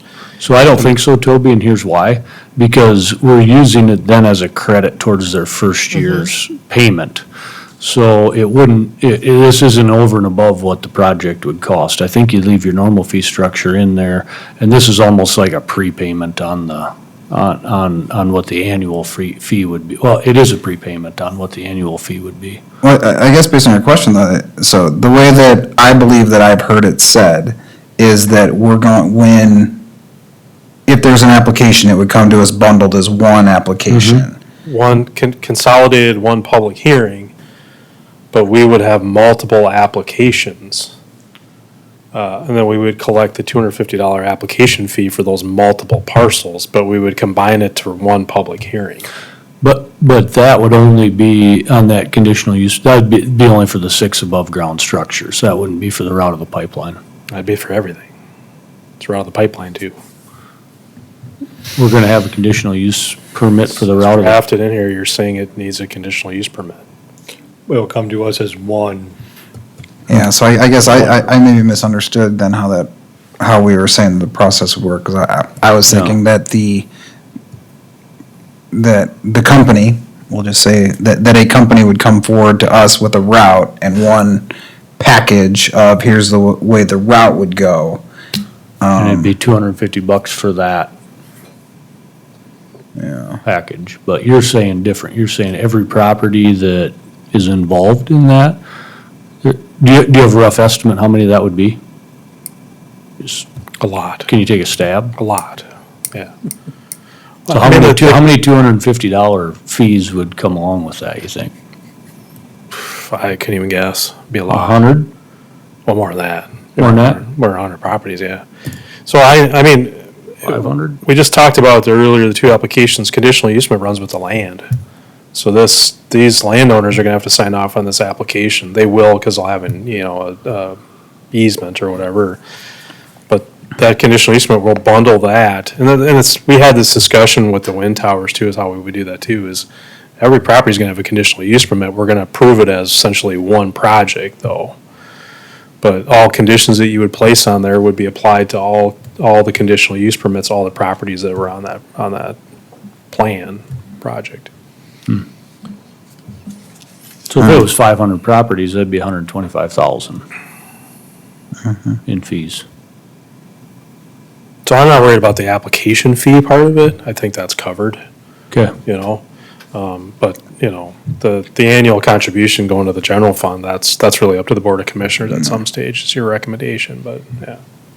Well, I appreciate the context about the process, because, my vision was Mine was too. that it would just be like one package that a company would submit with all of the, the waivers and everything that they've had signed, and here you go, and then there'd be one fee associated with it, not necessarily that every property owner along that route would then have a $250 fee that would go with it. And what you're saying, Toby, then is each property owner would be responsible for the $250. It wouldn't be just the applicant. That's up to the applicant. I don't Well, it's know. between them negotiation, but that's who technically would be responsible for it. The applicant typically pays the fee and then Right. the landowner just signs off on it. Again, I've said this, we haven't had an application. So, I would consult with legal on how we're gonna do this. If an easement or if that would suffice for the application signature, it's not gonna be an easy process. It's not an easy process now. We gotta track down people to get owner signatures and stuff like that. It's gonna be complicated, but I, as a landowner, should know if I have a conditional easement in my property. If we lump this all together and do one approval, some landowners are not gonna know that they have a conditional easement on their property, And, one of the things that, I just discussed with staff this afternoon is, we do waivers right now. We're very familiar with waivers on CAFOs. But those properties never get subdivided. That's in the rural area. They never get subdivided. These properties where this is are gonna get subdivided. And does that trail, does it track? How does that get applied, I know that, a comment from the audience was on changing it to easements and stuff like that. You should have that discussion on the setbacks if you wanna change it from, from the pipeline to the easement and those different types of things. I mean, that's a valid discussion. And then as well as at the last meeting, you didn't include the setback from municipalities because you said all property lines. You just said all property lines. You didn't say regardless of cities or those kind of things too. But I just wanted to point that out too. So I know I got in the weeds there, but So, yeah. but on what we were talking about, you feel confident and comfortable that that's the way we'd move forward with this, is each property would have to pay their $250 fee. Yeah. Yeah. But I don't think that's unreasonable. That's what we would charge. No, I don't think so either, but That's what we charge I was anyways, also yeah. under the impression that the whole project would just be one lump sum thing, and Yeah. they don't have to pay $250 for the whole project. So the intent of the application is then we can track the properties that this is on. I mean, if we do one lump, we're not even gonna know where it's at, No. you know? Okay.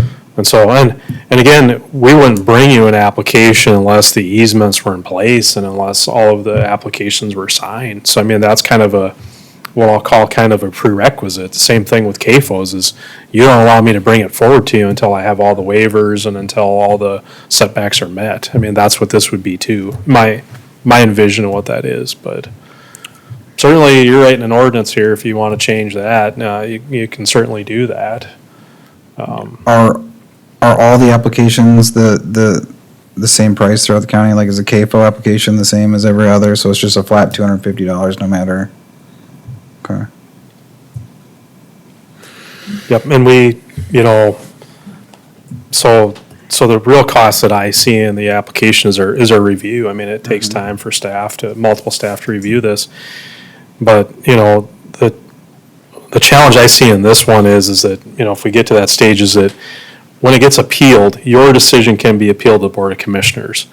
We take on the cost of, we resend notice out to people. So I mean, with this is gonna be very costly on the notification parts of this. And it's reasonable, I think the public should be notified. But, when these ones we had tonight up in the T area, which is our largest really area, I think that we have, we have 3 pages of properties and within 500 feet, this is gonna be a lot of, I worry about that, cause, if it gets appealed to the Board of Commissioners, that cost will be extraordinary, With that, would you think it would be reasonable to set a different price for a fee structure associated specifically for these conditional use permits then? Yeah, could we do that? I mean, could we, from 250, could you make it 500 or whatever? I would think at number 2, you could just add that any appeal, the mailing costs will be paid by the applicant. Yeah.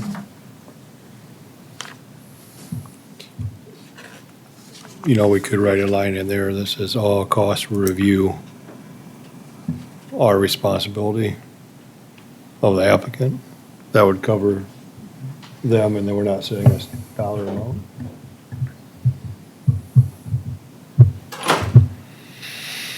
Yep. Lawmaking's not easy, right? But I do worry about, we're talking about costs and those kind of things. There's gonna be an extraordinary amount of cost on the county to do some of these things. It already has. I mean, Oh, we've already absolutely. invested quite a bit of time and effort and money and that kind of a thing is, I just want to make sure and, a lot of these, I'm thinking on the fly and we're going through a lot of this discussion tonight. In between now and the Board of Commissioners, we'll make sure that I work with legal, that we think through all these areas too, to make sure that, that the taxpayer's not gonna, be cannot be burdened with this, Yeah. application stuff, so. Okay, I apologize, but is there anything else you have for questions for me or?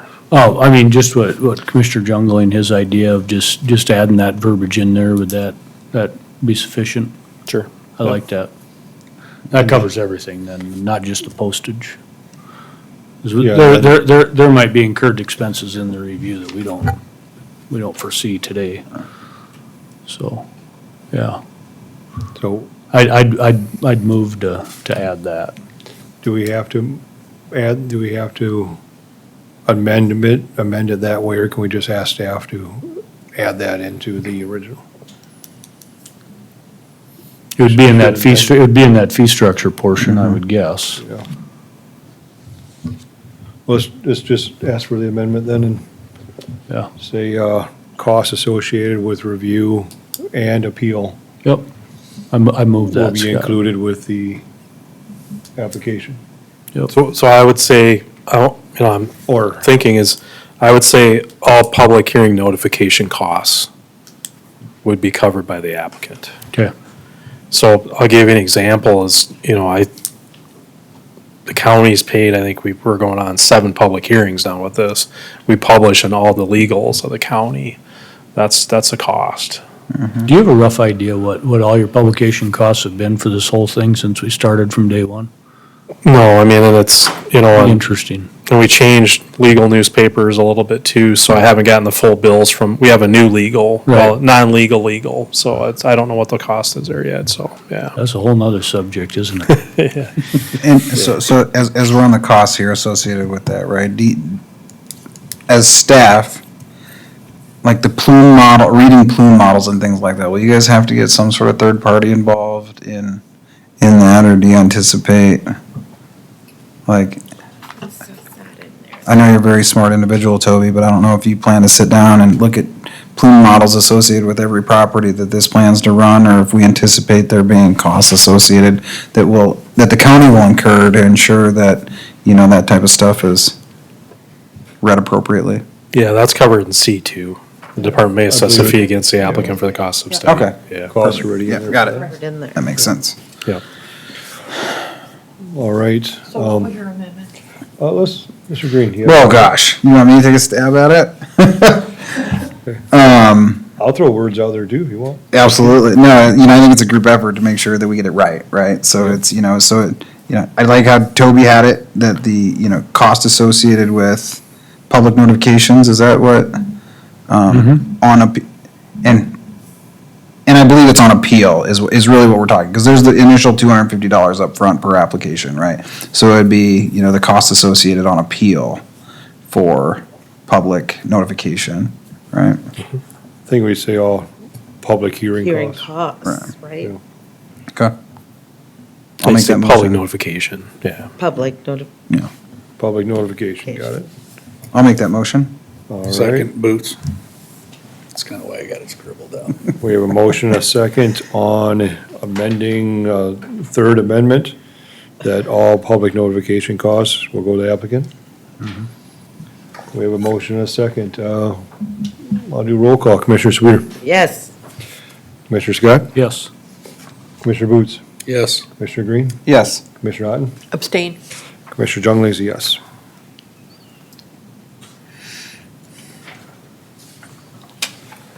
All right, we have the 3 applicants, or 3 amendments, I apologize. And we have, back to the original ordinance. Yep. Mr. Chairman, so I'd like to address the Mr. Van and Top's comments about maintenance of the depth of cover. That's probably Mr. DeGroat or Toby or both question. Drew, if you want to speak to that just a little bit for us? Yeah, we didn't suggest any changes or coaching. We took what we thought the commission had said, depth cover 7 feet. One thing I guess I have concerns that I'll preface this by saying Story County in Iowa conceded to the 8th Circuit that depth of cover is preempted by federal regulations. Okay. That's going to be tough for us to now regulate. I'm not a policymaker if you want to go forward and keep depth of cover in there, but they admitted that depth of cover is preempted in front of the 8th Circuit. So typically when both parties agree on a subject matter such as preemption on depth of cover, it's going to be pretty tough for the 8th Circuit not to take that under advisement and adopt that. Now, I can't speak to how they're going to come out with their final decision, but I felt that it was prudent to bring that up. As far as continued enforcement of it, I don't know how. There's also problematic. That's also problematic. Are you going to use LiDAR, ground penetrating equipment at all times to enforce that? So it's just some complications that I see. Again, not a policymaker. If the planning commission wants to keep depth of cover in there and add something to that effect, but just thought I'd let you know of what happened during the oral arguments at the Eighth Circuit level. And am I correct on this, that if that is decided, that just that portion of the ordinance can be taken out and superseded, not the whole entire ordinance, Correct. right? So by us leaving the verbiage in there, we're not exposing the whole entire ordinance. Correct. just And that so this, portion of it? the ordinance that you have, it's multiple ordinances, multiple amendments to multiple portions of the ordinance. It's under sections. So if one section is preempted, the others remain. So that Okay. is correct, yes. Yep. Yep. So we're not shooting ourselves in the foot. Correct. Okay, very good. Thank you. Thank you, Drew. So I guess it's my feeling then that if that's how it would be handled, it isn't gonna hurt us any to put some verbiage in there for maintenance of depth of cover. If we decide to leave it in there, which if it isn't gonna hurt the ordinance, I don't see why we wouldn't give it a whirl. I can see that problem. It's kind of like when you let your neighbor tile across your land and then it breaks on your land and you don't have a maintenance agreement and it's like, well, who fixes it now, you know? And if that isn't spoken about, ahead of time, then, well, inevitably you end up fixing it because you're the one that gets, so I would move that we add some type of, just simple verbiage to that section, under the depth of cover section, that it would be the applicant's responsibility to maintain that depth of cover.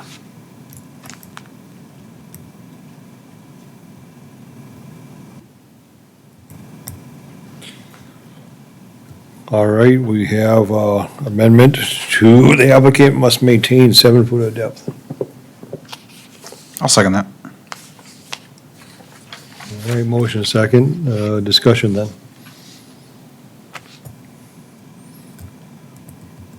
You know, on my end, I'm gonna support it.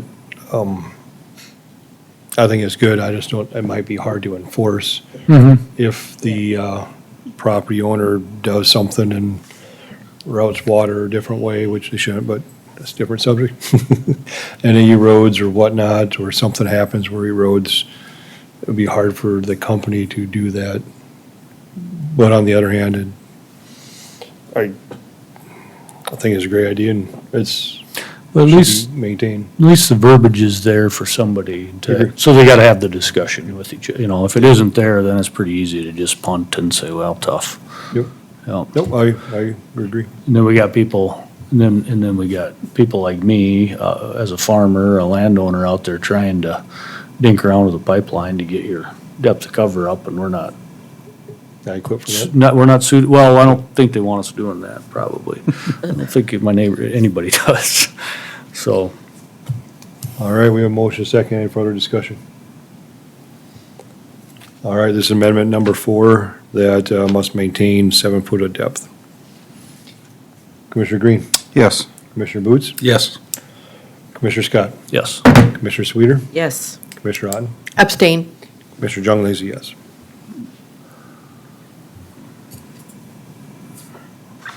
All right, we are back to the original ordinance with the 4 amendments. Did I understand from Toby that Sarah's comment about adding municipalities was not needed in this ordinance because it was already covered? It's covered under all property lines. Yeah. Well, I mean, not necessarily. So I mean, it would take it up to the property line then of a municipality. The previous 5th draft had a provision that it had to be 10,560, I think, from the. 2 miles. The 2 miles. 2 miles. 2 Miles. From a city corporate limits. When we had the work session, we talked about it, and you guys just said all property lines. You didn't distinguish that.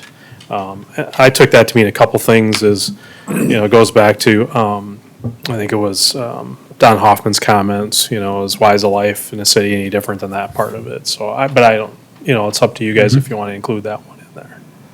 So But as it's drafted now in the recommendation, does not include a municipal setback from it, as Stever said, so. And originally it was 2 miles, correct, Mr. Brown? Yeah, so it was It just in, 10,560. 50 feet. so in setbacks, 1, 2, there was a third one that just said the municipal setbacks 10,560 feet.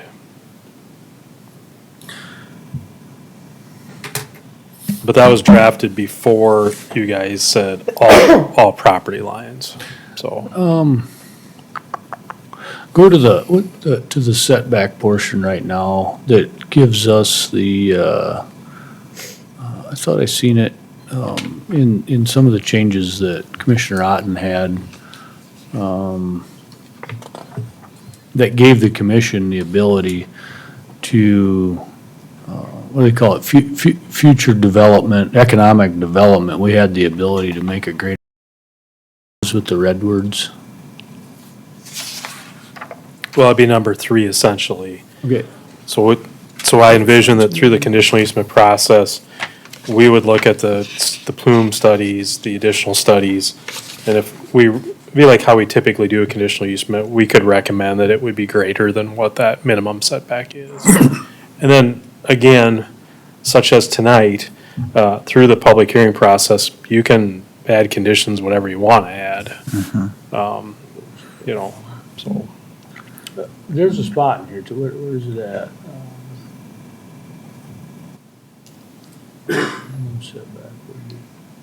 Okay, yeah, it is, is it number 3 there?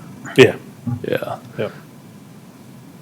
Adequately protect public health, and we've removed the public You've health. and changed that to welfare. say Yeah, economic. and so that, like, just in that alone right there, I think that would allow us to,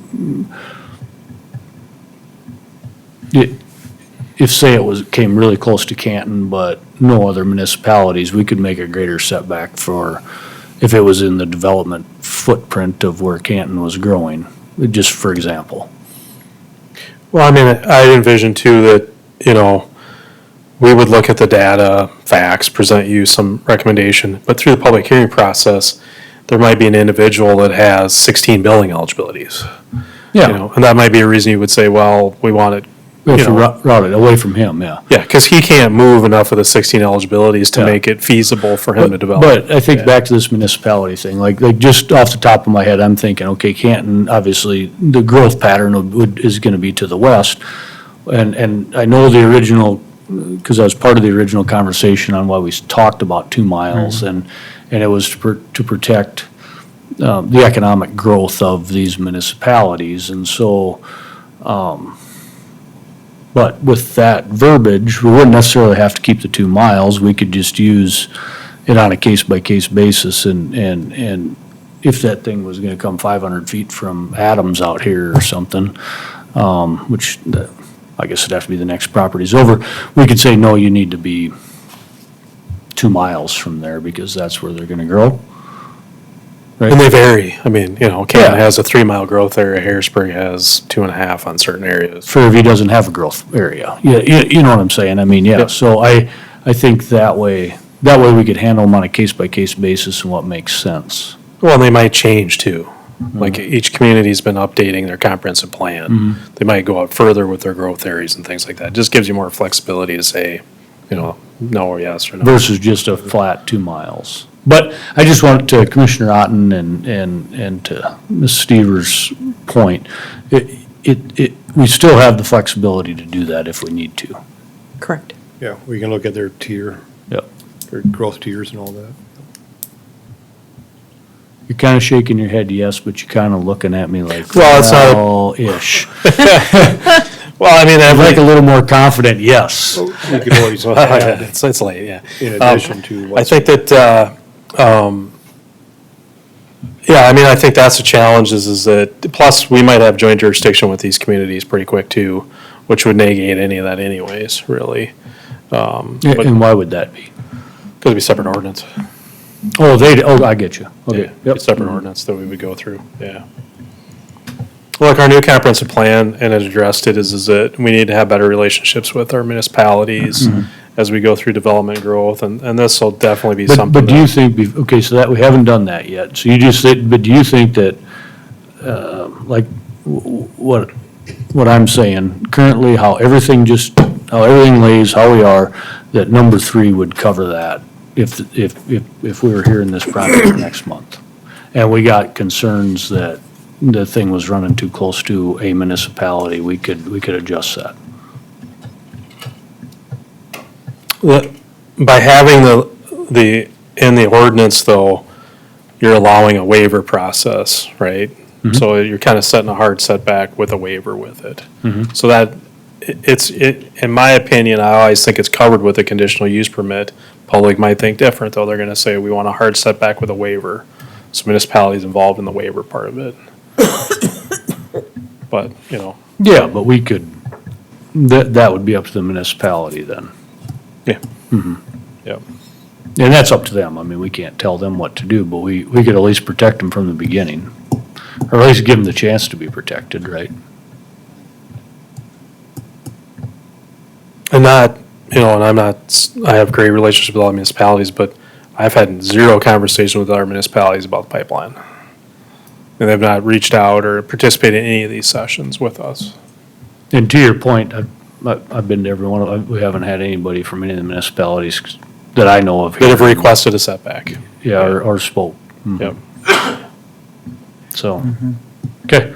I want to make, I'm with Commissioner Otten. I want to make sure we get everybody's questions answered and,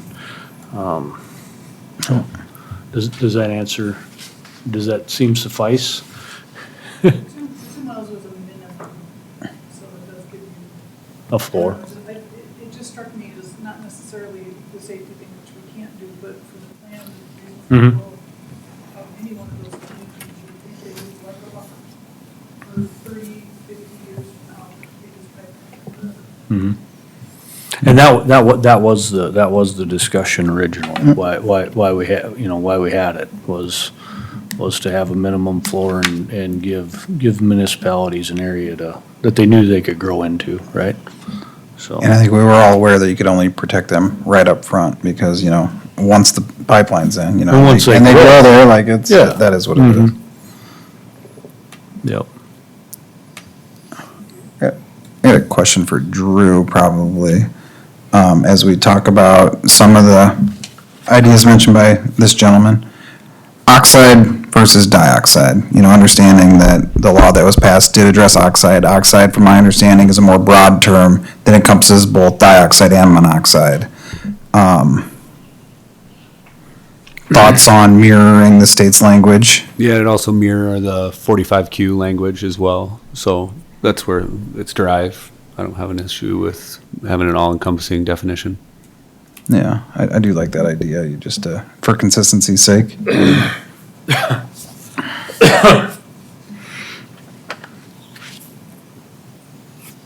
I would make a motion to change dioxide to oxide throughout.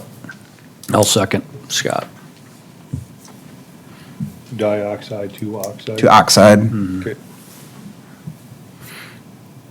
All right, we have a motion and a second for amendment number 5, dioxide to oxide. Any other discussion? I'm just glad my chemistry minor from the University of South Dakota is paying off. Yeah, I'm concerned about spelling dioxide, so. They didn't All teach right. chemistry at South Dakota State, so I don't know what you're talking about. But All right, before this gets into that conversation. Commissioner Green, Yes. Commissioner Booth, Yes. Commissioner Scott, Yes. Commissioner Sweeter, Yes. Commissioner Otten, Abstain. Commissioner John Lazy, yes. All right, second item. Sixth item. The reference to the state law that was brought up. And I haven't pulled up the law that he had referenced, but just curious if, I honestly had the same thought. that language was referenced in there, so we just left the statutory reference. I think the PUC set the affected landowner area at 2 miles. I think that was through committee, and so I think it was referenced back to the committee that set the affected landowner area. No preference on whether that's in there or not. Yeah. You don't think removing it changes anything, or leaving it changes anything? Okay.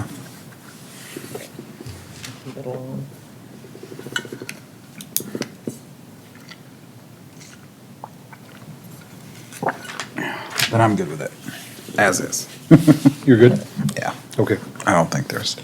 All right, we have 5 amendments, and we're back to the original, amended original. Tony stood up. Can he ask a question? You ask him, we already have Tony? public input. Thank you.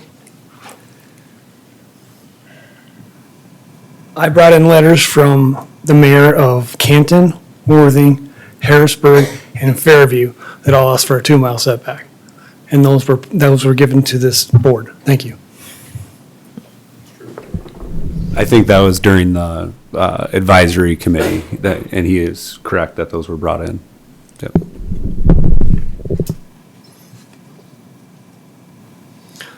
Okay, we are, add the 5 amendments back to the amended original.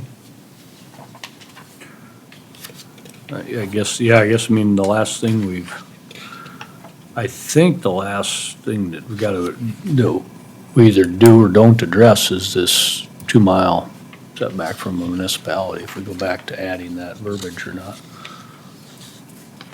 I'm comfortable either way. I'm comfortable with the flexibility that's in 3, just because I'm confident in that process and I know that how it works and I've been part of it. Other people might not be. But me personally, I am, so. We have to consider that, we won't always be on the board, and someone else comes up and they're not as neat as you are. Yeah, they're probably better, and maybe they'll make it farther. I know, I can see that, I can see that happening, but Thanks, but, I do, I don't know, I can see value in it both ways, I guess. Some value. So it doesn't hurt, correct, to add it, Toby? It wouldn't hurt to add it, correct? The only place I could see is in maybe a smaller municipality that doesn't have any growth plan. I don't know if it would need to be that much. That's where I wonder where in that verbiage in number 3, if we look at each municipality on its own merit, and 2 miles might not be enough for something maybe like Harrisburg, right? Yeah, I mean, their plating jurisdiction is 3 miles. They all exercise plating jurisdiction 3 miles. Okay. So I mean, it's not as much as what their plating jurisdiction, subdivision authority is. I don't think it hurts anything. It's just, you change the intent when you change at the work session to say from a property line, you know? So it's just, it's different. It's a little bit different, but it doesn't hurt anything to put it in there, you know? Because it would be an addition then to the. Yeah, I mean, it'd just be, you know, we've never worked with a municipality to do that. How do they do that? How does a municipality waive it, you know?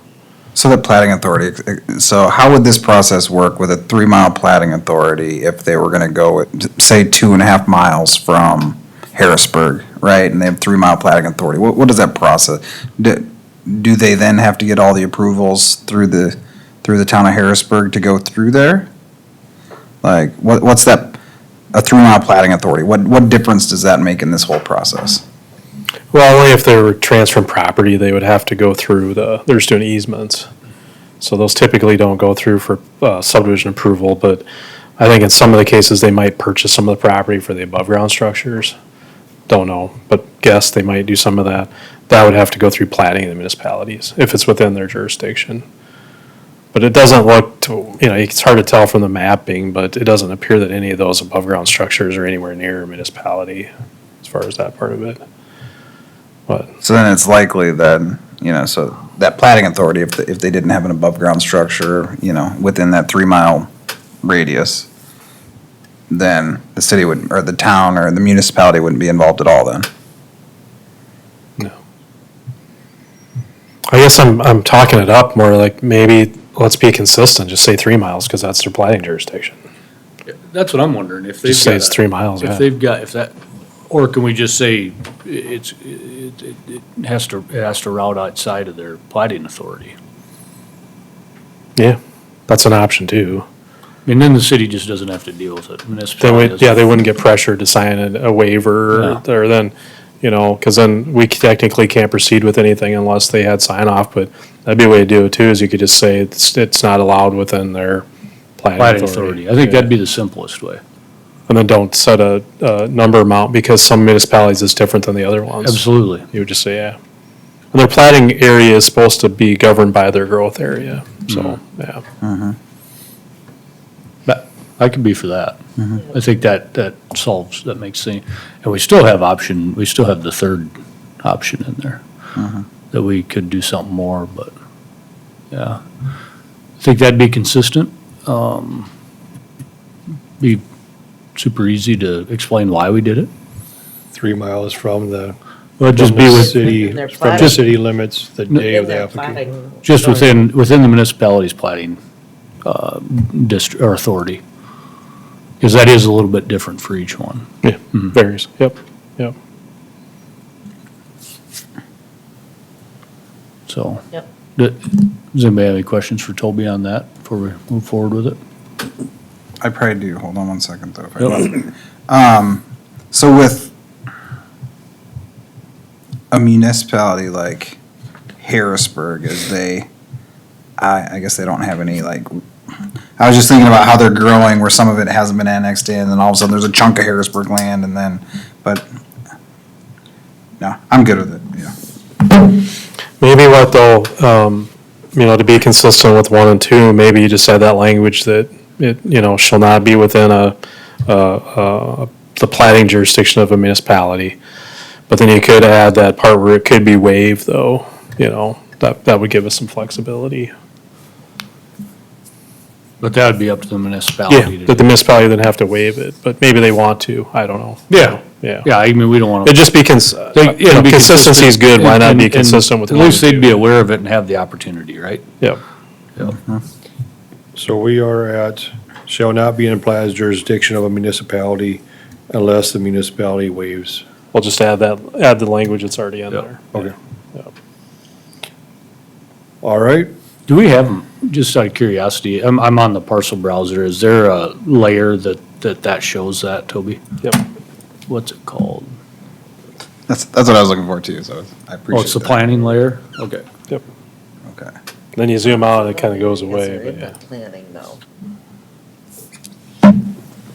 Okay.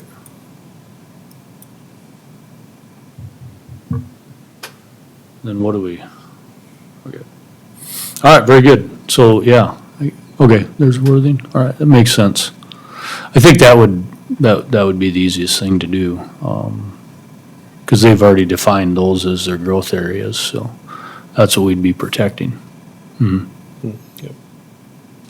Okay. Well, it's their jurisdiction now. Yeah, Yeah. So It's just we're that- just codifying their jurisdiction with our setback is really what you're doing. there you go. Very good. I like it. all Okay, right. has that been moved? Who's officially making the amendment? Commissioner Scott? Yeah, I'll move to add that. I'll second it. All right, motion and a second. Any further discussion? Commissioner Green, you're available to swallow. Yep. You want to vote first? Absolutely, yes. Commissioner Booth? Yes. Commissioner Scott? Yes. Commissioner Sweeter? Yes. Commissioner Rodden? Abstain. Commissioner Jungle's a yes. All right, we have 6 amendments, and we are back to the original amended ordinance.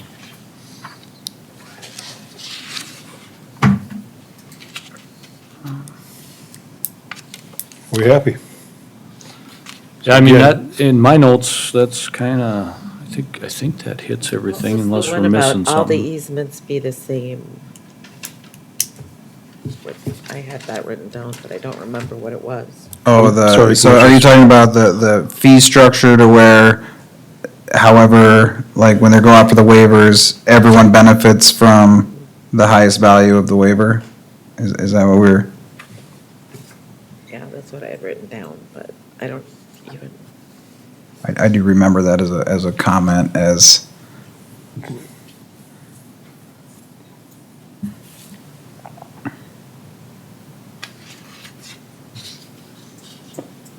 Or for the easements, to make sure that it was equitable for all and not just the last holdout.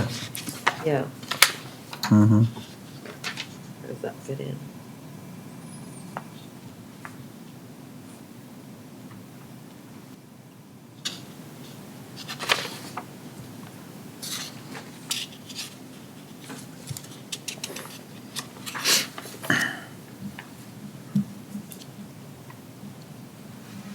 I'm good with that as is.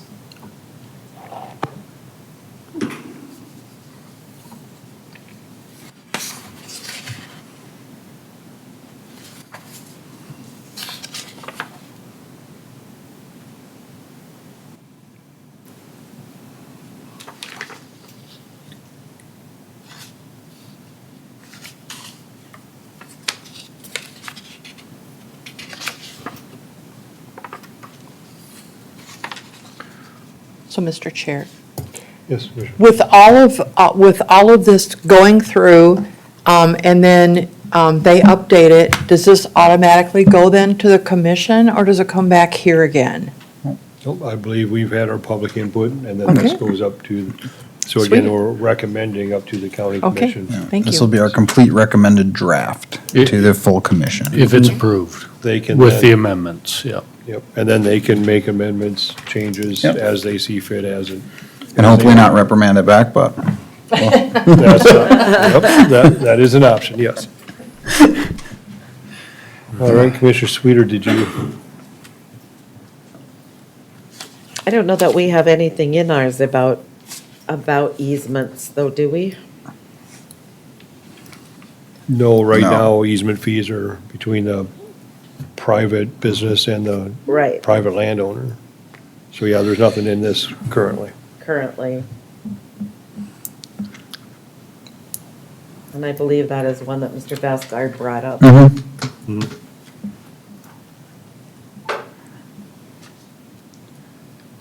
So I don't know that. The state wants to take that up and preempt it, but I'm all for capitalism.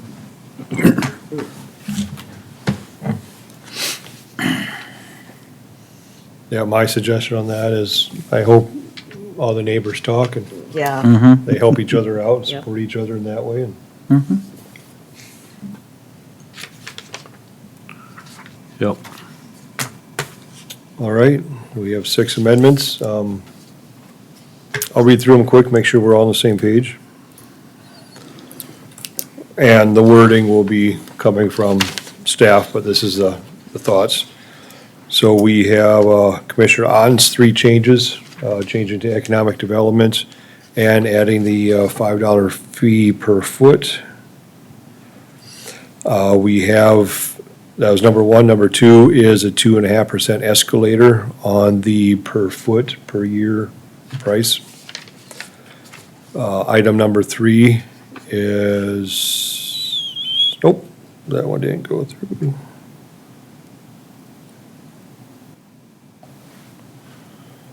Item number 3 is the public notification costs go to the applicant yep, to protect the county and the taxpayers for those costs. Number 4 is must maintain 7 feet of depth. Yep. Number 5 is changing dioxide to oxide. Yep.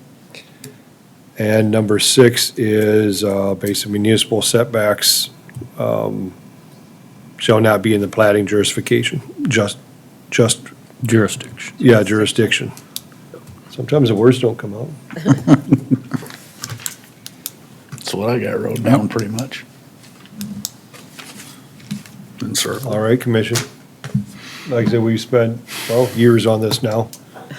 So we don't have to hurry up and go through it right now. If you have more discussion, more thoughts, we're here. Otherwise, I believe we're making a recommendation to pass this up to the county commissioners for their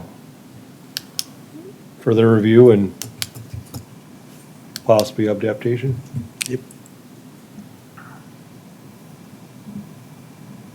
I like it. I'm good. Okay. Did we make a motion a second on the original? We did. With the adoption, so you make a motion to second. Yes. Second with the adopted changes. So, yep, now we just vote. I'll We make a gotta, motion. we have to move to accept it with the additions now. All right. Yep. So I'll ask for a motion to accept the original ordinance with the six changes for moving up to the Board of Commissioners. Now, all the other recommendations, those are off the table now, just so we're clear. Those are all gone. This is the one we're recommending. And so you have to add the other ones that we did originally, other than just the six, it was the other ones that we had, the other three. Those are part of the. Yep, those are They part are of part it. of that. Okay. Amendments, Very yep. Those have been voted on and Okay, amended. they're part of that. Yep. I'll make the motion, move this forward to the planning commission. With the 6 amendments? Yes, with the 6 amendments. I'll second that, Scott. All right, motion is second. Like I said, any additional discussion? Nope. All right, Commissioner Sweeter, will you lead us off? Yes. Commissioner Scott? Yes. Commissioner Boots? Yes. Commissioner Green? Yes. Commissioner Otten? Abstain. Commissioner Jungley is also a yes. All right, everyone, we have an official one moving up to the county commissioners. Next, we will move on to old business. Mr. Brown? No old business. Mr. Chair. All right. Mr. Chair, I'm sorry. Go ahead. I was gonna ask when this would go before the county commissioners then, just so we can clarify. We always do public hearings at the fourth meeting. Okay. The first reading would probably be the second meeting of next month. Okay. I was just gonna make a comment. What was the date we had the first meeting where we heard the first ordinance? You remember? January of 23. Or 23, yeah, seems right. No, February 20. January, February. Okay. Yep. All right, with that, we're moving on to new business. Mr. Brown? So, no action by the Board of Commissioners on any recommendations or appeals. Did do a presentation today, though, on the Planning and Zoning Department. So if you have a chance, you can rewatch that on that part of it. I did have a discussion with Chair Jongling, and him and I talked about that we'd want to take a look at the bylaws. So the bylaws for the Planning Commission, just make sure that we're all in tune with if there's any, meeting things we want to change or that process. And I know former Commissioner Poppins and Commissioner Otten have expressed maybe that we would allow the commission rep to just vote in the event of a tie and things like that. We could codify some of that in the bylaw changes. So probably next month, we'll kind of do a work session on the bylaws. Just kind of take a look at them, just refresh them, make sure everything's, the way we want it and stuff like that, so. One thing that I think about every month when we do this is that public comment, public input. The Board of Commissioners, they always take that at the end of the agenda. We've traditionally always done it at the front end of the agenda, and that's more so just to allow those people to leave if they just wanted to make a comment, so. But I know that's some things we can move around, and then I know one thing that I've talked to every chair about since I've been here is the Pledge of Allegiance. We don't do that as opposed to the Board of Commissioners do it and stuff like that, so those are just some things we'll talk about next month on that part of it, so. I will make that recommendation. Well, no, I don't think he's opposed to it, it's just, Yeah. I practice. don't think and anybody's stuff, yeah. opposed, we just have never gotten around to doing it. Well, That's about what it amounts to. 100%. Yeah. Yeah. So we'll take a look at the bylaws on that part of it too. I think we do have a heavy agenda though next month. We do have a number of applications and we also will have a joint meeting next month. So we do have an application for that too. And so, yeah, I think, we have a number of applications next month to go through that. So again, though, I apologize to everybody, this meeting with the special meeting, we wanted to get in place, but it was just kind of rushed with everything that we had and stuff like that, and it kind of throws everything off, but, for the rest of the year, and then, we won't have a meeting, the meeting next week is canceled, of course, because we moved all business items to this one. And this traditional meeting would have been on a Tuesday because of the appeals of the townships, so we moved that. But for the rest of the year, we're gonna meet on the third Monday of every month, so. Yep. Okay, all right. Yeah, I know years and years, we always have that problem with the appeals of the townships and I do have one thing for Toby, Mr. Chair. I did watch you when I watched the commission meeting this afternoon, you were spectacular, but, Well, I'm just representing you guys, and. I and what we do like the one thing that you brought up, kind of the planning and zoning 101. Yeah. And I think that was a great idea, and I think it could take care of something like happened tonight with the gentleman that, started a business, and obviously he should have asked some questions to begin with, but, he started a business, found out he was out of compliance. Is it gonna catch everybody? No, but I think it would be nice just to have something where like that, people can come in and ask questions, not an official meeting, just so everybody gets on the same page with some of that stuff, so you don't have to kind of go backwards with somebody and so they're on the same page with planning and zoning too. Well, and I hope, and we'll talk about this more next month, but when we encounter a violation, we do give people the benefit of the doubt to correct that violation. The one way they correct that is coming and getting a permit. So we're not tough guys right up front. We try to work with people on that part of it too. But I would say another thing though too is, and I don't want to elaborate on it too much, but this year is, we do, once we get through the pipeline, and stuff like that, we do want to take a look at the zoning ordinance. And a lot of the things that you guys talked about tonight is we just need to codify an ordinance and just say, no, we don't want, you're a contractor shop, you're a contractor shop.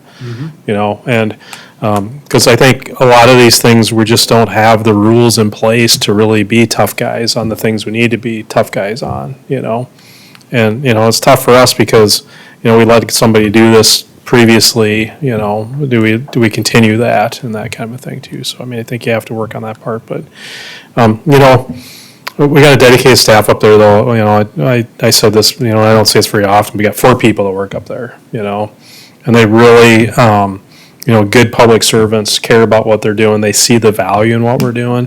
If we have bad days, we make mistakes, it's catastrophic, whether it be individuals or properties and those kind of things. So we do care about what we do and things like that.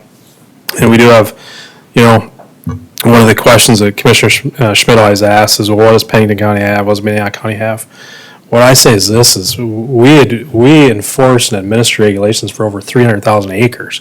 There's no municipality in the state that covers as much ground as we cover. And, and we're regulating all that, and so it's difficult, and there shouldn't be a comparison to us or anyone else and that kind of stuff too, is that we go through that stuff, but consistency and following the regulations and having clear regulations, I think is where we're headed as a county, and I think that's good. So I appreciate everything that you guys do too as well too, is your commitment, your dedication, your volunteerism for this too, it's good. And what I said to legal counsel too about this, when we talked about the new draft and about publication, is that it really feels like with this current draft is that you've kind of culminated everything that you've talked about, and it really appears that it's like we kind of get it now. It's an ordinance that's really kind of, it gets all the check boxes that I think we couldn't figure out how to get in the box. So, but with that, that's all I have unless you have additional questions for staff, so. I have none. Okay, thank you. All Mr. right. Chair, Yes, Commissioner. may I say a heartfelt thank you to this commission for all the work, the hard work that you've done, to Drew and Toby, and the public itself for getting this ordinance done and over the line. Thank you, guys. You did an outstanding job, and I just wanted to thank you again. And I'd like to return that thanks also, I mean, for taking the initiative and you and Commissioner Putnam and putting it together, and then just not holding it and saying, all right, this is it, we're done. You guys kept making changes, kept working on it, so, and we now have something we're moving forward, and I think we're all happy about it, and so, Yep. thank you also, Commissioner Otten and Commissioner Putnam. And I think the hope is that when the full commission hears this, you can speak as an advocate on behalf of this group, right? Which, I think, we're back here again after having approved something once, so, hopefully you take that with you to the full commission. With that, I'll ask for a motion to adjourn. So moved. Second, Scott. All those in favor say aye. Aye. Against? Thank you, everyone.